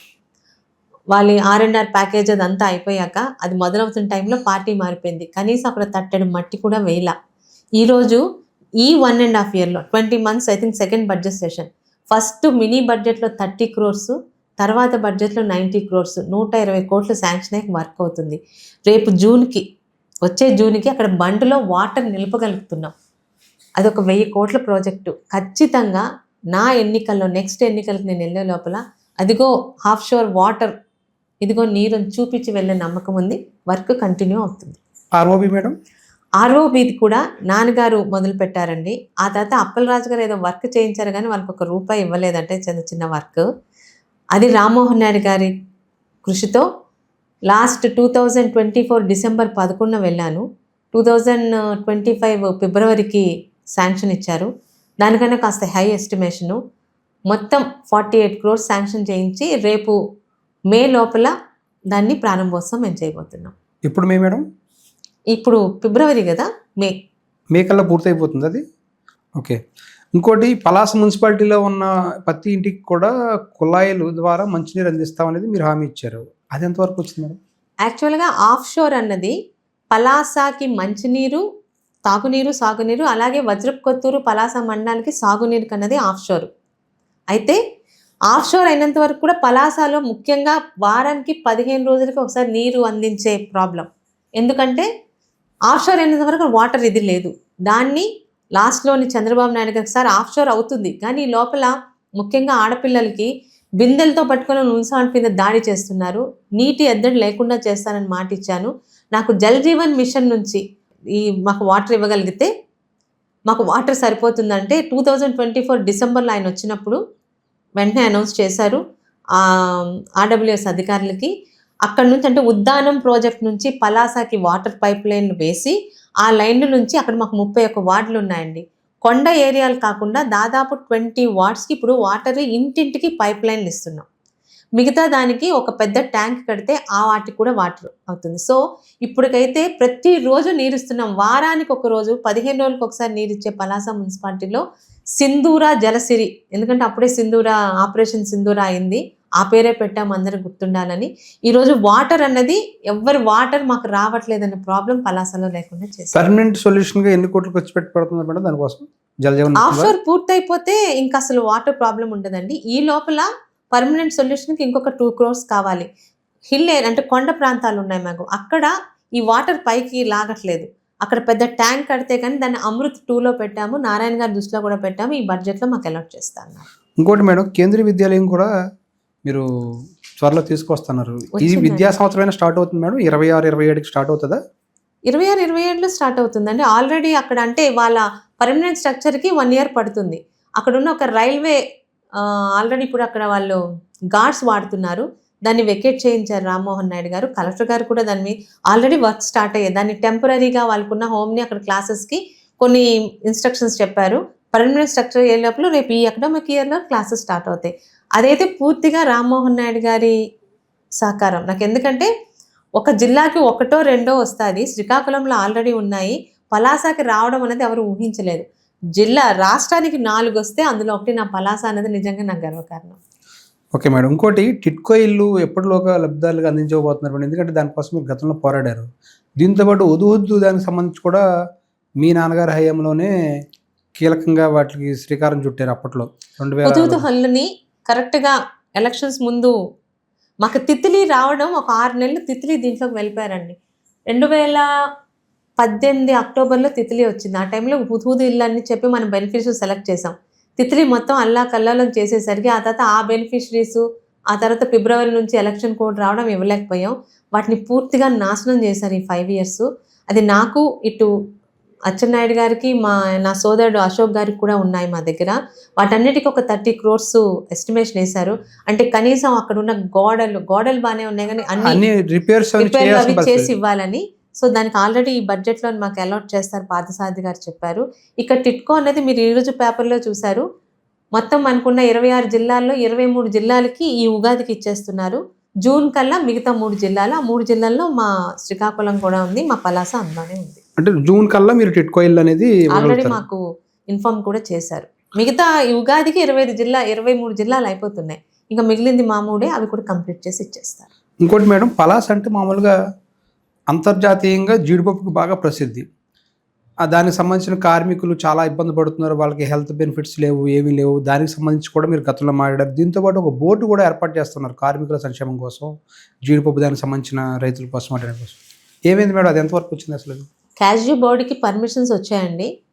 అయితే మీరు అన్నట్టు దానికి ఒక ప్లేస్ అలాట్ చేశారు. దానికి చిన్న టెక్నికల్ ప్రాబ్లం ఉంది, అదైతే క్యాష్యూ బోర్డ్ స్టార్ట్ అవుతుంది. అయితే మేము ఇప్పుడు ప్రయత్నిస్తూ ఫైట్ చేస్తుంది మినిమం సపోర్టింగ్ ప్రైస్. ఎందుకంటే జీడి పప్పు ధర మార్కెట్లో ఇలా పైకి వెళ్తుంది, అలానే ఉంటుంది. కానీ జీడి పిక్కలు ఏదైతే రైతులు పండిస్తున్నారో అది అప్ డౌన్ అవుతుంది. గతంలో 2014-19కు ముందు దాదాపు 11,000 13,000 చేసి జీడి పిక్క గత 5 సంవత్సరాలు వైసీపీ హయాంలో 6,000కి 7,000కి పడిపోయింది. దానికి ఇప్పుడు ఎంఎస్పి మినిమం సపోర్టింగ్ ప్రైస్ అని గత 2 అసెంబ్లీల్లోనే నేను అచ్చెన్నాయుడు గారికి అడగడం జరిగింది. దాన్ని కేంద్రానికి కూడా పంపడం జరిగింది. రీసెంట్గా సీతారామన్ గారి బడ్జెట్లో కోకో బోర్డు, అదే జీడి మామిడి, అలాగే కోకోకి 3టికి కూడా క్లస్టర్స్ డెవలప్మెంట్ చేస్తా అన్నారు. దీంట్లోనే ఖచ్చితంగా అది అవుతుందని నమ్మకం ఉంది. ఇంకోటి మేడం, పలాస్లో 5 కొండలు మింగేశాడని చెప్పి మీరు గతంలో అప్పలరాజు గారి మీద ఆరోపణ చేశారు. కట్ చేస్తే ఇప్పుడు ఆ గ్రావెల్ తరలించారనేది, అక్కడున్న గ్రావెల్ తరలించడంలో వెంకన్న చౌదరి గారి పాత్ర ఉన్నది అనేది ఆ పార్టీ నుంచి వచ్చిన విమర్శలు. అప్పుడు కొండలు తవ్వేసాడు అనేది మీరు ఆరోపించిన వ్యక్తే ఇప్పుడు మళ్ళీ మీ మీద ఆరోపణ చేస్తున్నారు. ఆరోపణకి సాక్ష్యం ఉండాలి, నిజం ఉండాలి.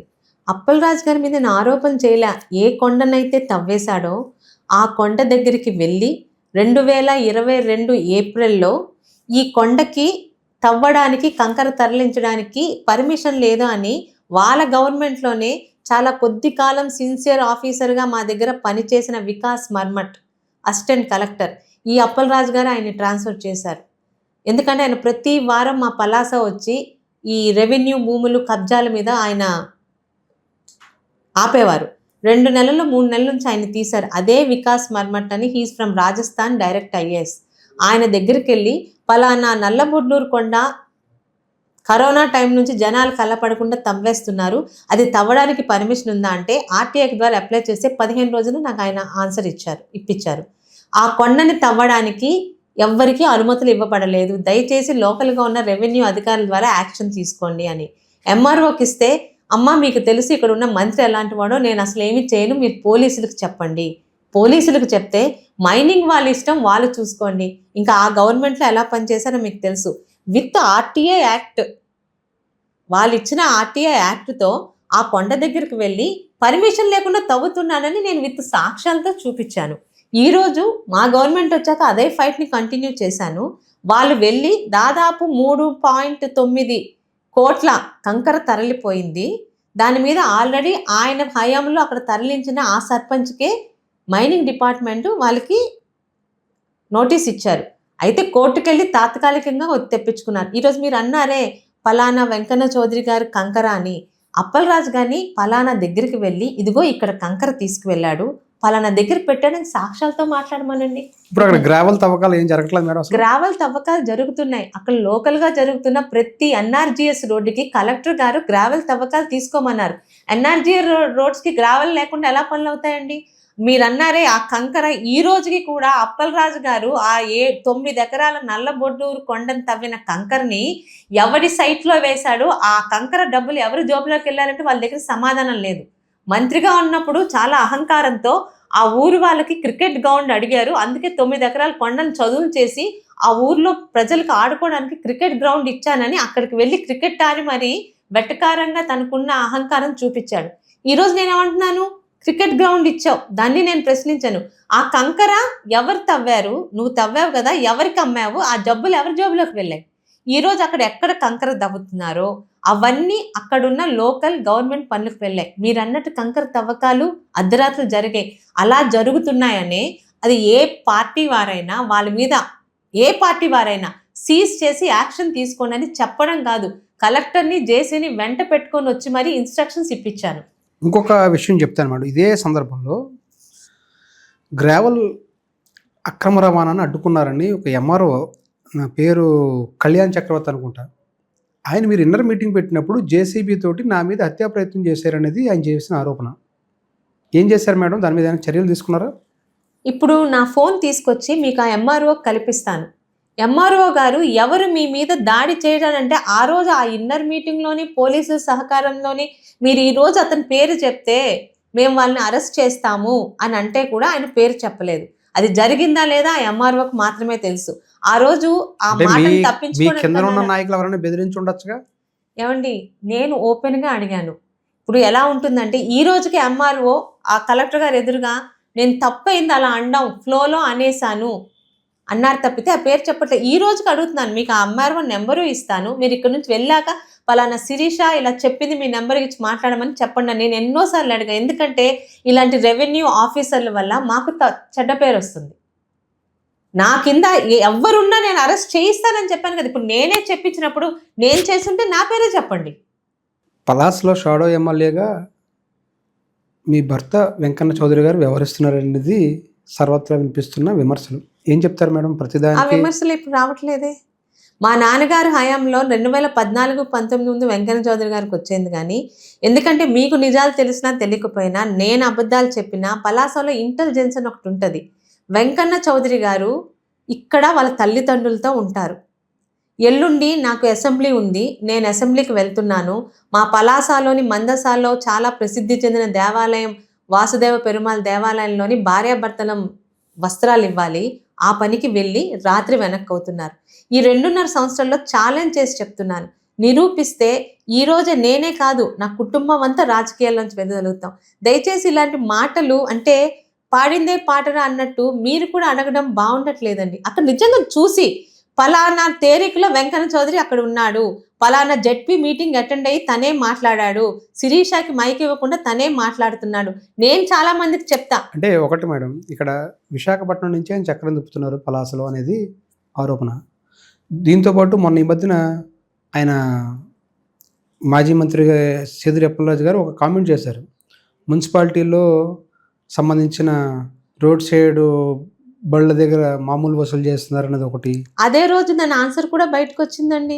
మున్సిపాలిటీలో సంబంధించిన కాదు, రాత్రిపూట వెళ్ళిపోతున్న కొన్ని లారీలు పలాస లారీలు అని వాళ్ళకి ఐడెంటిఫై పోలీసులకు ఉండడానికి దాని మీద పలాస అని రాసుకున్నారు.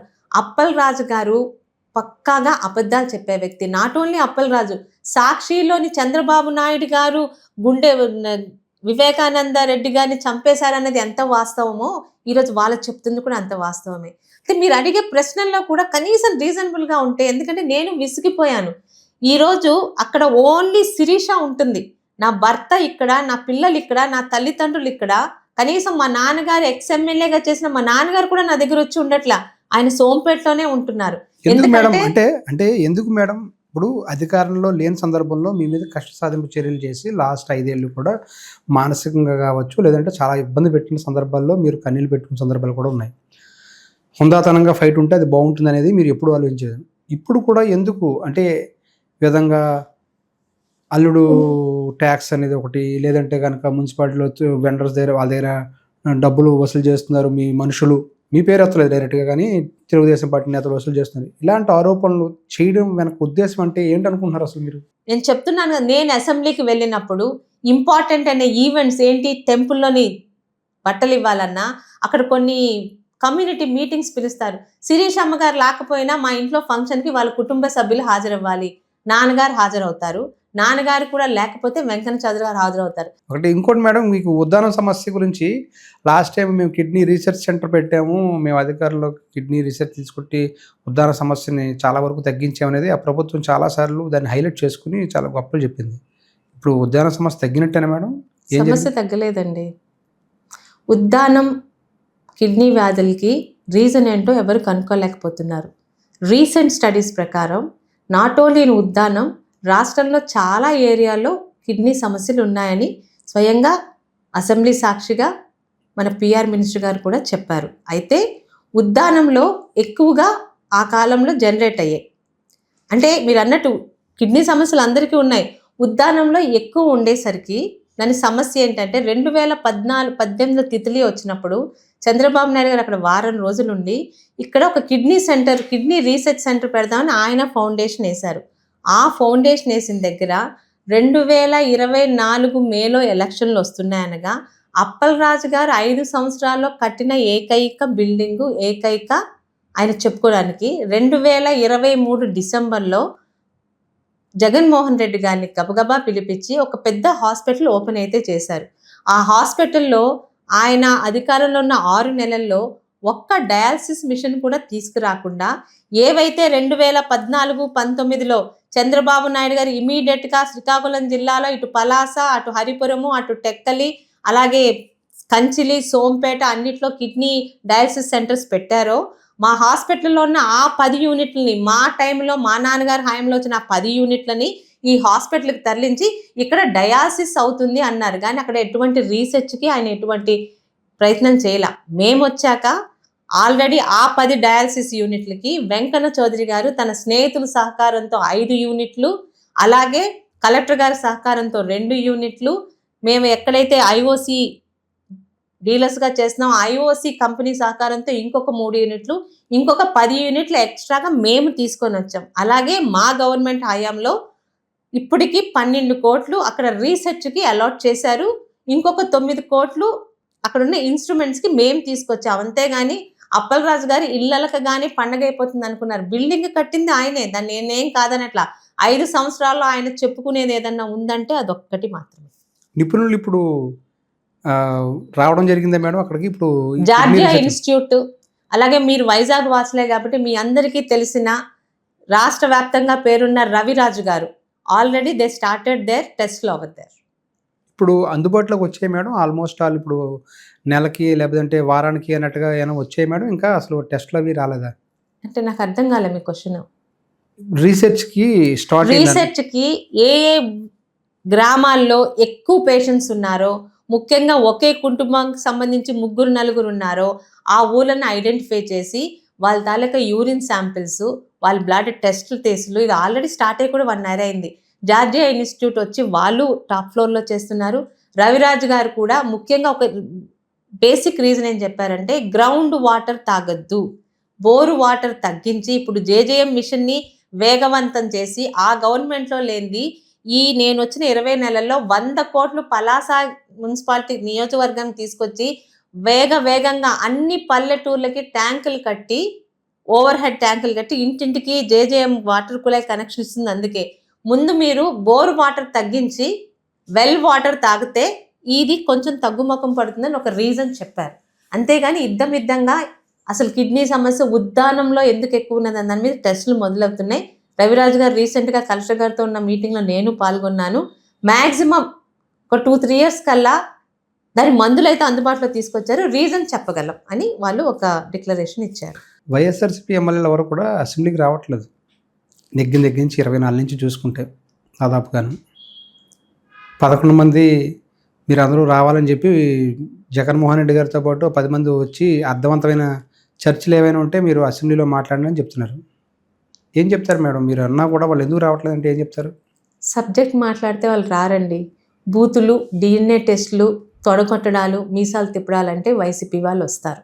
చంద్రబాబు నాయుడు గారు ప్రతిపక్షంలో ఉన్నప్పుడు గత 5 సంవత్సరాల్లో ప్రతి 23 ఎమ్మెల్యేలు నలుగురిని లాగేసుకొని 19 మంది ఉన్నా కూడా ఆఖరికి ఎమ్మెల్యేలందరినీ మార్షల్స్తో బయటకు లాగేసి ఆయన ఒక్కరిని ఇబ్బంది పెడదామన్నా కూడా సింగిల్గా ఎదుర్కొన్నారు. ఏ రోజు ఆయన రావడం మానేశారంటే తన భార్యని తనను కట్టుకున్నందుకు రాజకీయంగా తనను ఎదుర్కోలేక తన భార్య మీద అప్రాచ్యపు మాటలు మాట్లాడుతున్నందుకు ఆ కౌరవ సభకి నేను రాను, గౌరవ సభకు వస్తాను అని చెప్తూ నేనొక్కడిని ఆ డెసిషన్ తీసుకున్నాను. మీ అందరు ఎమ్మెల్యేలు అక్కడికి వెళ్ళి వాళ్ళని ప్రశ్నించాల్సిందని వాళ్ళ బాధ్యత నేర్పించి లోపలికి పంపించారు. ఇప్పుడు జరుగుతుంది ఏంటండి? తా చెడ్డ కోతి వనమంతా చెరిచిందని ఈయన రాడు, మిగతా వాళ్ళు వెళ్ళిపోకూడదు. సో తనతో పాటు అందరూ పాడైపోవాలి. అలాంటి వ్యక్తిత్వం ఉన్న వాళ్ళని గెలిపించిన ఆ 11 నియోజకవర్గాలు ప్రజలు ఆలోచించుకోవాలి. ఏ పార్టీ అయినా తన మీద నమ్మకం పెట్టుకొని కొన్ని లక్షల కోట్లు ప్రజాధనం వేస్ట్ చేసి ఎమ్మెల్యే ఎలక్షన్ జరిపి పంపిస్తే కనీసం నీ నియోజకవర్గానికి 5 నెలల్లో మేము దయతెలిచిస్తున్న సంక్షేమ పథకాలు కాకుండా 11 మంది ఎమ్మెల్యేలు ఎవరన్నా ఏదన్నా ప్రభుత్వానికి అడిగి సాధించింది ఇది ఉందా? కనీసం ప్రశ్నించే ధైర్యం ఉందా? ఎవడో పనికి మాలిన వాడు మీకు మీ ప్రతిపక్ష నాయకుడిగా ఉన్నాడని ఆయన వెళ్ళొద్దంటే మానేస్తారా? మీరు పార్టీకి బద్దులా, ప్రజలకు బద్దులా? అది వాళ్ళకు ఉండాలి. వాళ్ళు ప్రశ్నిస్తే సమాధానం చెప్పడానికి రాలేరు. వాళ్ళు ఎంతసేపు బూతులు మాట్లాడడానికి, DNA టెస్టులు మాట్లాడడానికే వస్తారు. గత 5 సంవత్సరాలు అదే చూసాము. They have no subject, they have no motto, just blindly following Jaganmohan Reddy. ఈ కల్తీ లడ్డు వ్యవహారాన్ని ఏ విధంగా చూస్తారు మేడం? ఎందుకంటే తిరుపతి లడ్డు అంటే చాలా పవిత్రం. హిందువులే కాదు, మొత్తం ప్రపంచంలోనే దానికి ఒక ప్రత్యేకత ఉంది. అటువంటి లడ్డీని కల్తీ చేశారనేది రిపోర్ట్స్ చెప్తున్నాయి. ఒకవైపునేమో పందుగోపు కలవలేదు, దాంట్లో తప్పుడు వ్యాఖ్యలు చేశారు, మాకు క్షమాపణ చెప్పాలనేమో వైఎస్ఆర్సీపీ నేతలు వ్యాఖ్యానిస్తున్నారు. ఎలాగా దీన్ని ఏం చూస్తారు మేడం? అంటే ఇటువైపు రాజకీయం నడుస్తుందా, అటువైపు రాజకీయం నడుస్తుందా? 2 రాజకీయాలతోటి ప్రజల మనోభావాలు, లేదంటే కనుక ఈ రాజకీయాల మధ్య తిరుపతి లడ్డు నలిగిపోతుంది అనుకోవాలా? దేవుడికి అపచారం జరిగిందన్నది 100% వాస్తవం. గతంలో కూడా ఈ కల్తీ లడ్డు విషయం బయటికి రాకముందే ఎందుకో తిరుపతి లడ్డు తాలూకా పరిస్థితి బాగాలేదు, 2 రోజులకే జిగురు పట్టేస్తుంది, అంత ఫ్రెష్గా ఉండట్లేదన్న అప్పటి ట్వీట్లు, పోస్టులు ఇప్పుడు ధైర్యంతో అప్పటివి కూడా ఇప్పుడు రీపోస్ట్ చేస్తున్నారు. అయితే ఒక అధికారంలో ఒక అహంభావిని, ఒక పనికిరాని వాడిని పెట్టడంతో దేవుడి మీద తనకున్న కసిని ఈ విధంగా తీర్చుకుంటాడని కూడా ఎవ్వరూ ఊహించరు. భవిష్యత్తులో కూడా ఎవరు చేయరు ఆ పని. జగన్మోహన్ రెడ్డి అలాంటి పని చేశాడు. అయితే ఈరోజు బాధ ఏంటంటుందంటే అందులో కల్తీ జరిగిందన్నది వాస్తవం. 2 సిట్టు కూడా జరిగిందనేది ఒప్పుకుంది. అయితే యానిమల్ ఫ్యాట్ అన్నది 10% కన్నా తక్కువ ఉంటే అది మేము ఎక్కడైతే టెస్ట్ చేసామో ఆ ల్యాబ్లో లేదు, ఇంకెక్కడికి పంపించినా దొరుకుతుంది. అమెరికా పంపించండి. ఈరోజు ఒక్కటి కాదు, దేశం మొత్తం కూడా వస్తుంది. అందులో కల్తీ జరిగింది. అయితే మేము అందరం వెయిట్ చేస్తుంది ఏమిటంటే చంద్రబాబు నాయుడు గారు పూర్తిగా నిజ నిర్ధారణ ఇప్పటికే సగం అయింది, అయినా అసలు దోషులు కూడా బయటకు తీసి వాళ్ళని శిక్షించాలని కోరుకుంటున్నాం. ఎందుకంటే ఇది 5 సంవత్సరాలకు ఒకసారి అధికారంలో ఉండే ప్రభుత్వం చేసే రాజకీయం కాదు. తరతరాలుగా హిందుత్వం ఉన్నంతకాలం, ఈ భూమి మీద మనుషులు ఉన్నంతకాలం, వెంకటేశ్వర స్వామి మీద భక్తి ఉన్నంతకాలం ఈ అపచారాన్ని ఎవ్వరూ ఈజీగా తీసుకోలేరు. ఇదే అపచారం ఇంకెవరికి జరిగినా ఇంత ఈజీగా ఊరుకుంటానా?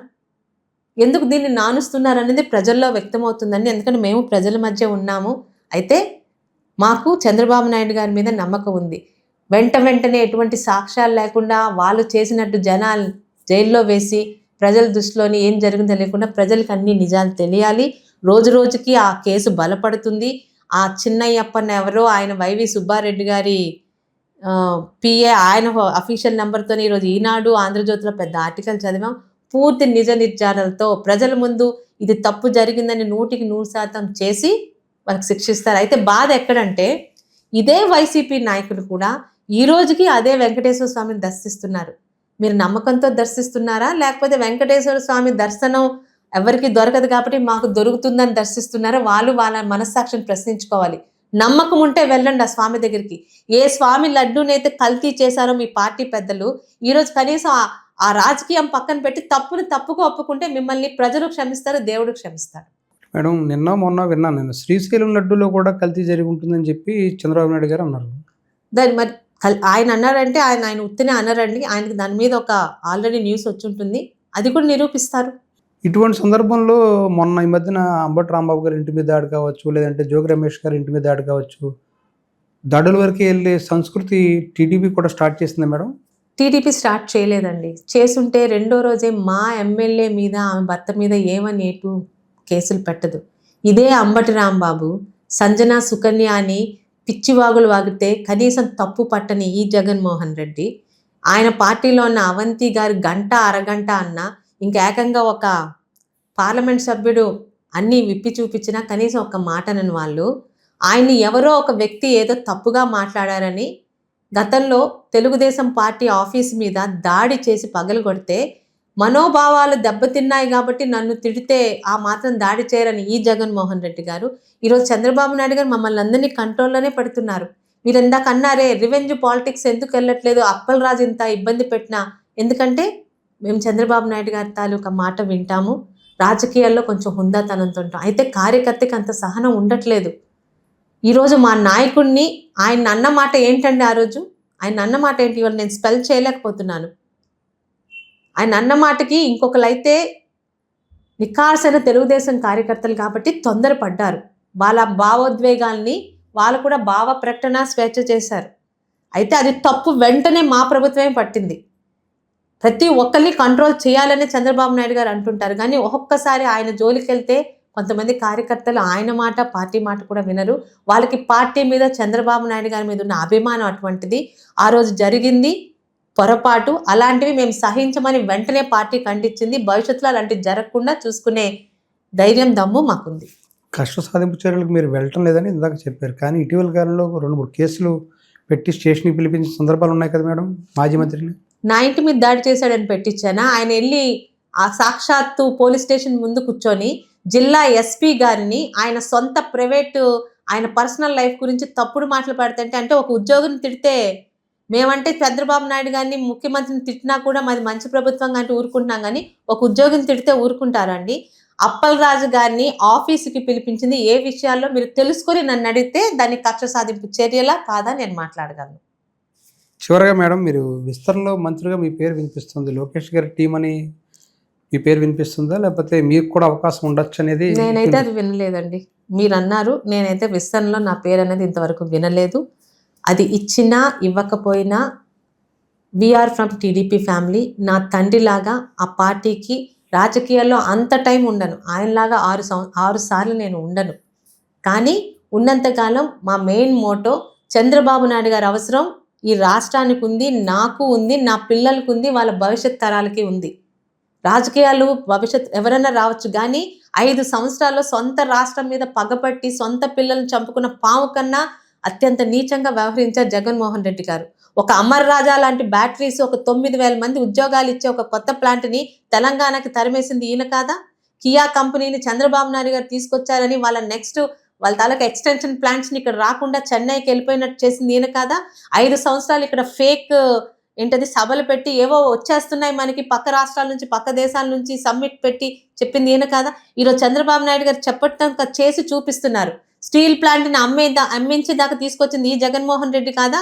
రైల్వే జోన్ అని చెప్పి అంతకుముందు మాకు 22 మంది ఎంపీలు ఉంటే రైల్వే జోన్ తీసుకొస్తానని 5 సంవత్సరాల రైల్వే జోన్ కాదు కదా, ఒక కొత్త రైలు కూడా తీసుకురాలేదు ఈ జగన్మోహన్ రెడ్డి కాదా?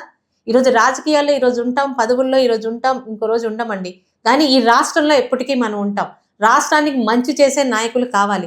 ఈ రోజున్న నాయకుల్లో తన వయసుని లెక్క చేయకుండా నా రాష్ట్రం టాప్ పొజిషన్లో ఉండాలని ఆయన పర్సనల్ లైఫ్ని కూడా పక్కన పెట్టి, నిజంగా ఆయనకు ఒక్కొక్కసారి ఫీలింగ్స్ ఉండవని అందరికి అనిపిస్తుంది. ఆయనకి ఫీలింగ్స్ ఉన్నాయో లేదో కానీ రాష్ట్రంలో ఆయన పుట్టడం మన అదృష్టం. ఈ రాష్ట్ర ప్రజలు గత 5 సంవత్సరాలు ఆయన గుర్తించక పక్కన పెట్టడం ఆయన దురదృష్టం. ఒక చెడ్డవాడిని చూసాకే మంచివాడి వాల్యూ తెలుస్తున్నట్టు చంద్రబాబు నాయుడు గారు ఈజీగా మనకి అన్ని పథకాలు తీసుకొచ్చి పెడుతున్నప్పుడు రోజు పప్పన్నం పెట్టేవాడి కన్నా ఒకరోజు ఎవరో బిర్యానీ పెట్టేవాడిని గత 5 సంవత్సరాలు ఎన్నుకున్నారు. దాని ఫలితం అనుభవించారు. ఈరోజు రైతుల దగ్గర నుంచి, నిరుద్యోగుల దగ్గర నుంచి, మహిళల దగ్గర నుంచి ప్రతి ఒక్క వర్గానికి అన్యాయం జరిగింది గత 5 సంవత్సరాలు. రాష్ట్రంలో ఏం జరిగింది? ఒక్క మేజర్ ఇరిగేషన్ ప్రాజెక్ట్లోని ఒక్క నీరన్నా తీసుకొచ్చారా? రైతులు ఎలా బ్రతుకుతారండి? అలాంటివి చాలా ఉన్నాయి మాట్లాడాలంటే. ఈరోజు నేను ఎమ్మెల్యేగా కూర్చుండిపోయానని కాదు, ఎమ్మెల్యేగా కూర్చొని మీలాగా 5 సంవత్సరాలు ఏం చేశామంటే ప్రతిరోజు విత్ జీవో కాపీస్తో సహా ఎక్కడ ఏం అభివృద్ధి చేశానో ఆ రోడ్డుని, ఆ హాల్ని, ఆ కుళాయిని అన్ని మీకు చూపించే స్థితిలో నేను 20 నెలలుగా నేను పని చేశాను కాబట్టి ధైర్యంగా నేను ముందుకు వెళ్తున్నాను. 20 సంవత్సరాలు ఏమీ చేయలేదు, 5 సంవత్సరాలు ఏమీ చేయలేదు, ఇంకొక 5 సంవత్సరాలు టైం ఇస్తే చేస్తానని కబుర్లు చెప్పలా. పోలవరం మీద ఎన్ని డేట్లు మార్చాడు ఆయన. మొన్న ఏం చెప్పాడు ఎన్నికలకు ముందు, ఇంకొక 2 సంవత్సరాలు, నాకు ఇంకో 5 సంవత్సరాలు అవకాశం ఇస్తే 2027 కంప్లీట్ చేస్తానంటాడా? అలాంటి కబుర్లు చెప్పలా. ఆఫ్ షోర్ మీద మాట ఇచ్చాను, ఈరోజు నా హయాంలోనే అది పూర్తి అవుతుంది 2029 లోపల. వచ్చే జూన్లో కల్లా అక్కడ బండి మీద నీరు నిల్చోపెట్టగలుగుతున్నాం. ఆర్ఓబి మాట ఇచ్చాను, మేలో పూర్తి చేస్తున్నాను. అలాగే నౌపాడ ఒక 100 కోట్ల project road, Naupada to Venkatagiri road already దాన్ని కూడా రామ్మోహన్ నాయుడు గారు 42 కోట్లు తీసుకొచ్చారు. అది కూడా రేపు మే తర్వాత స్టార్ట్ అవుతుంది. ప్రతిదీ నేను ఎన్నికల్లో ఇచ్చిన ప్రతి హామీ 80% ఇప్పటికి మొదలు అయిపోయాయి, 60% పూర్తి అయ్యాయి. ఆఫ్ షోర్ పూర్తి అవడంతో నేను చెప్పింది 100% పూర్తి అవుతుంది. మధ్యలో ఎంఎస్పి జీడి పిక్కలకి సరైన ధర తెచ్చగలిగితే 100% నేను ఇచ్చిన హామీని పూర్తి చేసే ఎమ్మెల్యేగా నేను ఎప్పుడు ఏ టైంలో అడిగినా ప్రజలకు ఆన్సర్ చెప్పే అవకాశం 2029లో మళ్ళీ మీరు ఏదైతే హామీలు ఇచ్చారో హామీలు నెరవేర్చుకునే ఎన్నికలకు వెళ్తారా మేడం? ఖచ్చితంగా. ఆల్రెడీ ఆ హామీలన్నీ మొదలైపోయాయి, 2-3 ఈ సంవత్సరాల్లో పూర్తవుతాయి. ఆఫ్ షోర్ 29 లోపల పూర్తయి నీటిని తీసుకొని వచ్చే నేను వెళ్తాను. ఆ నమ్మకం నా పార్టీ మీద, చంద్రబాబు నాయుడు గారి మీద నాకుంది. Okay madam, thank you. Thank you అండి.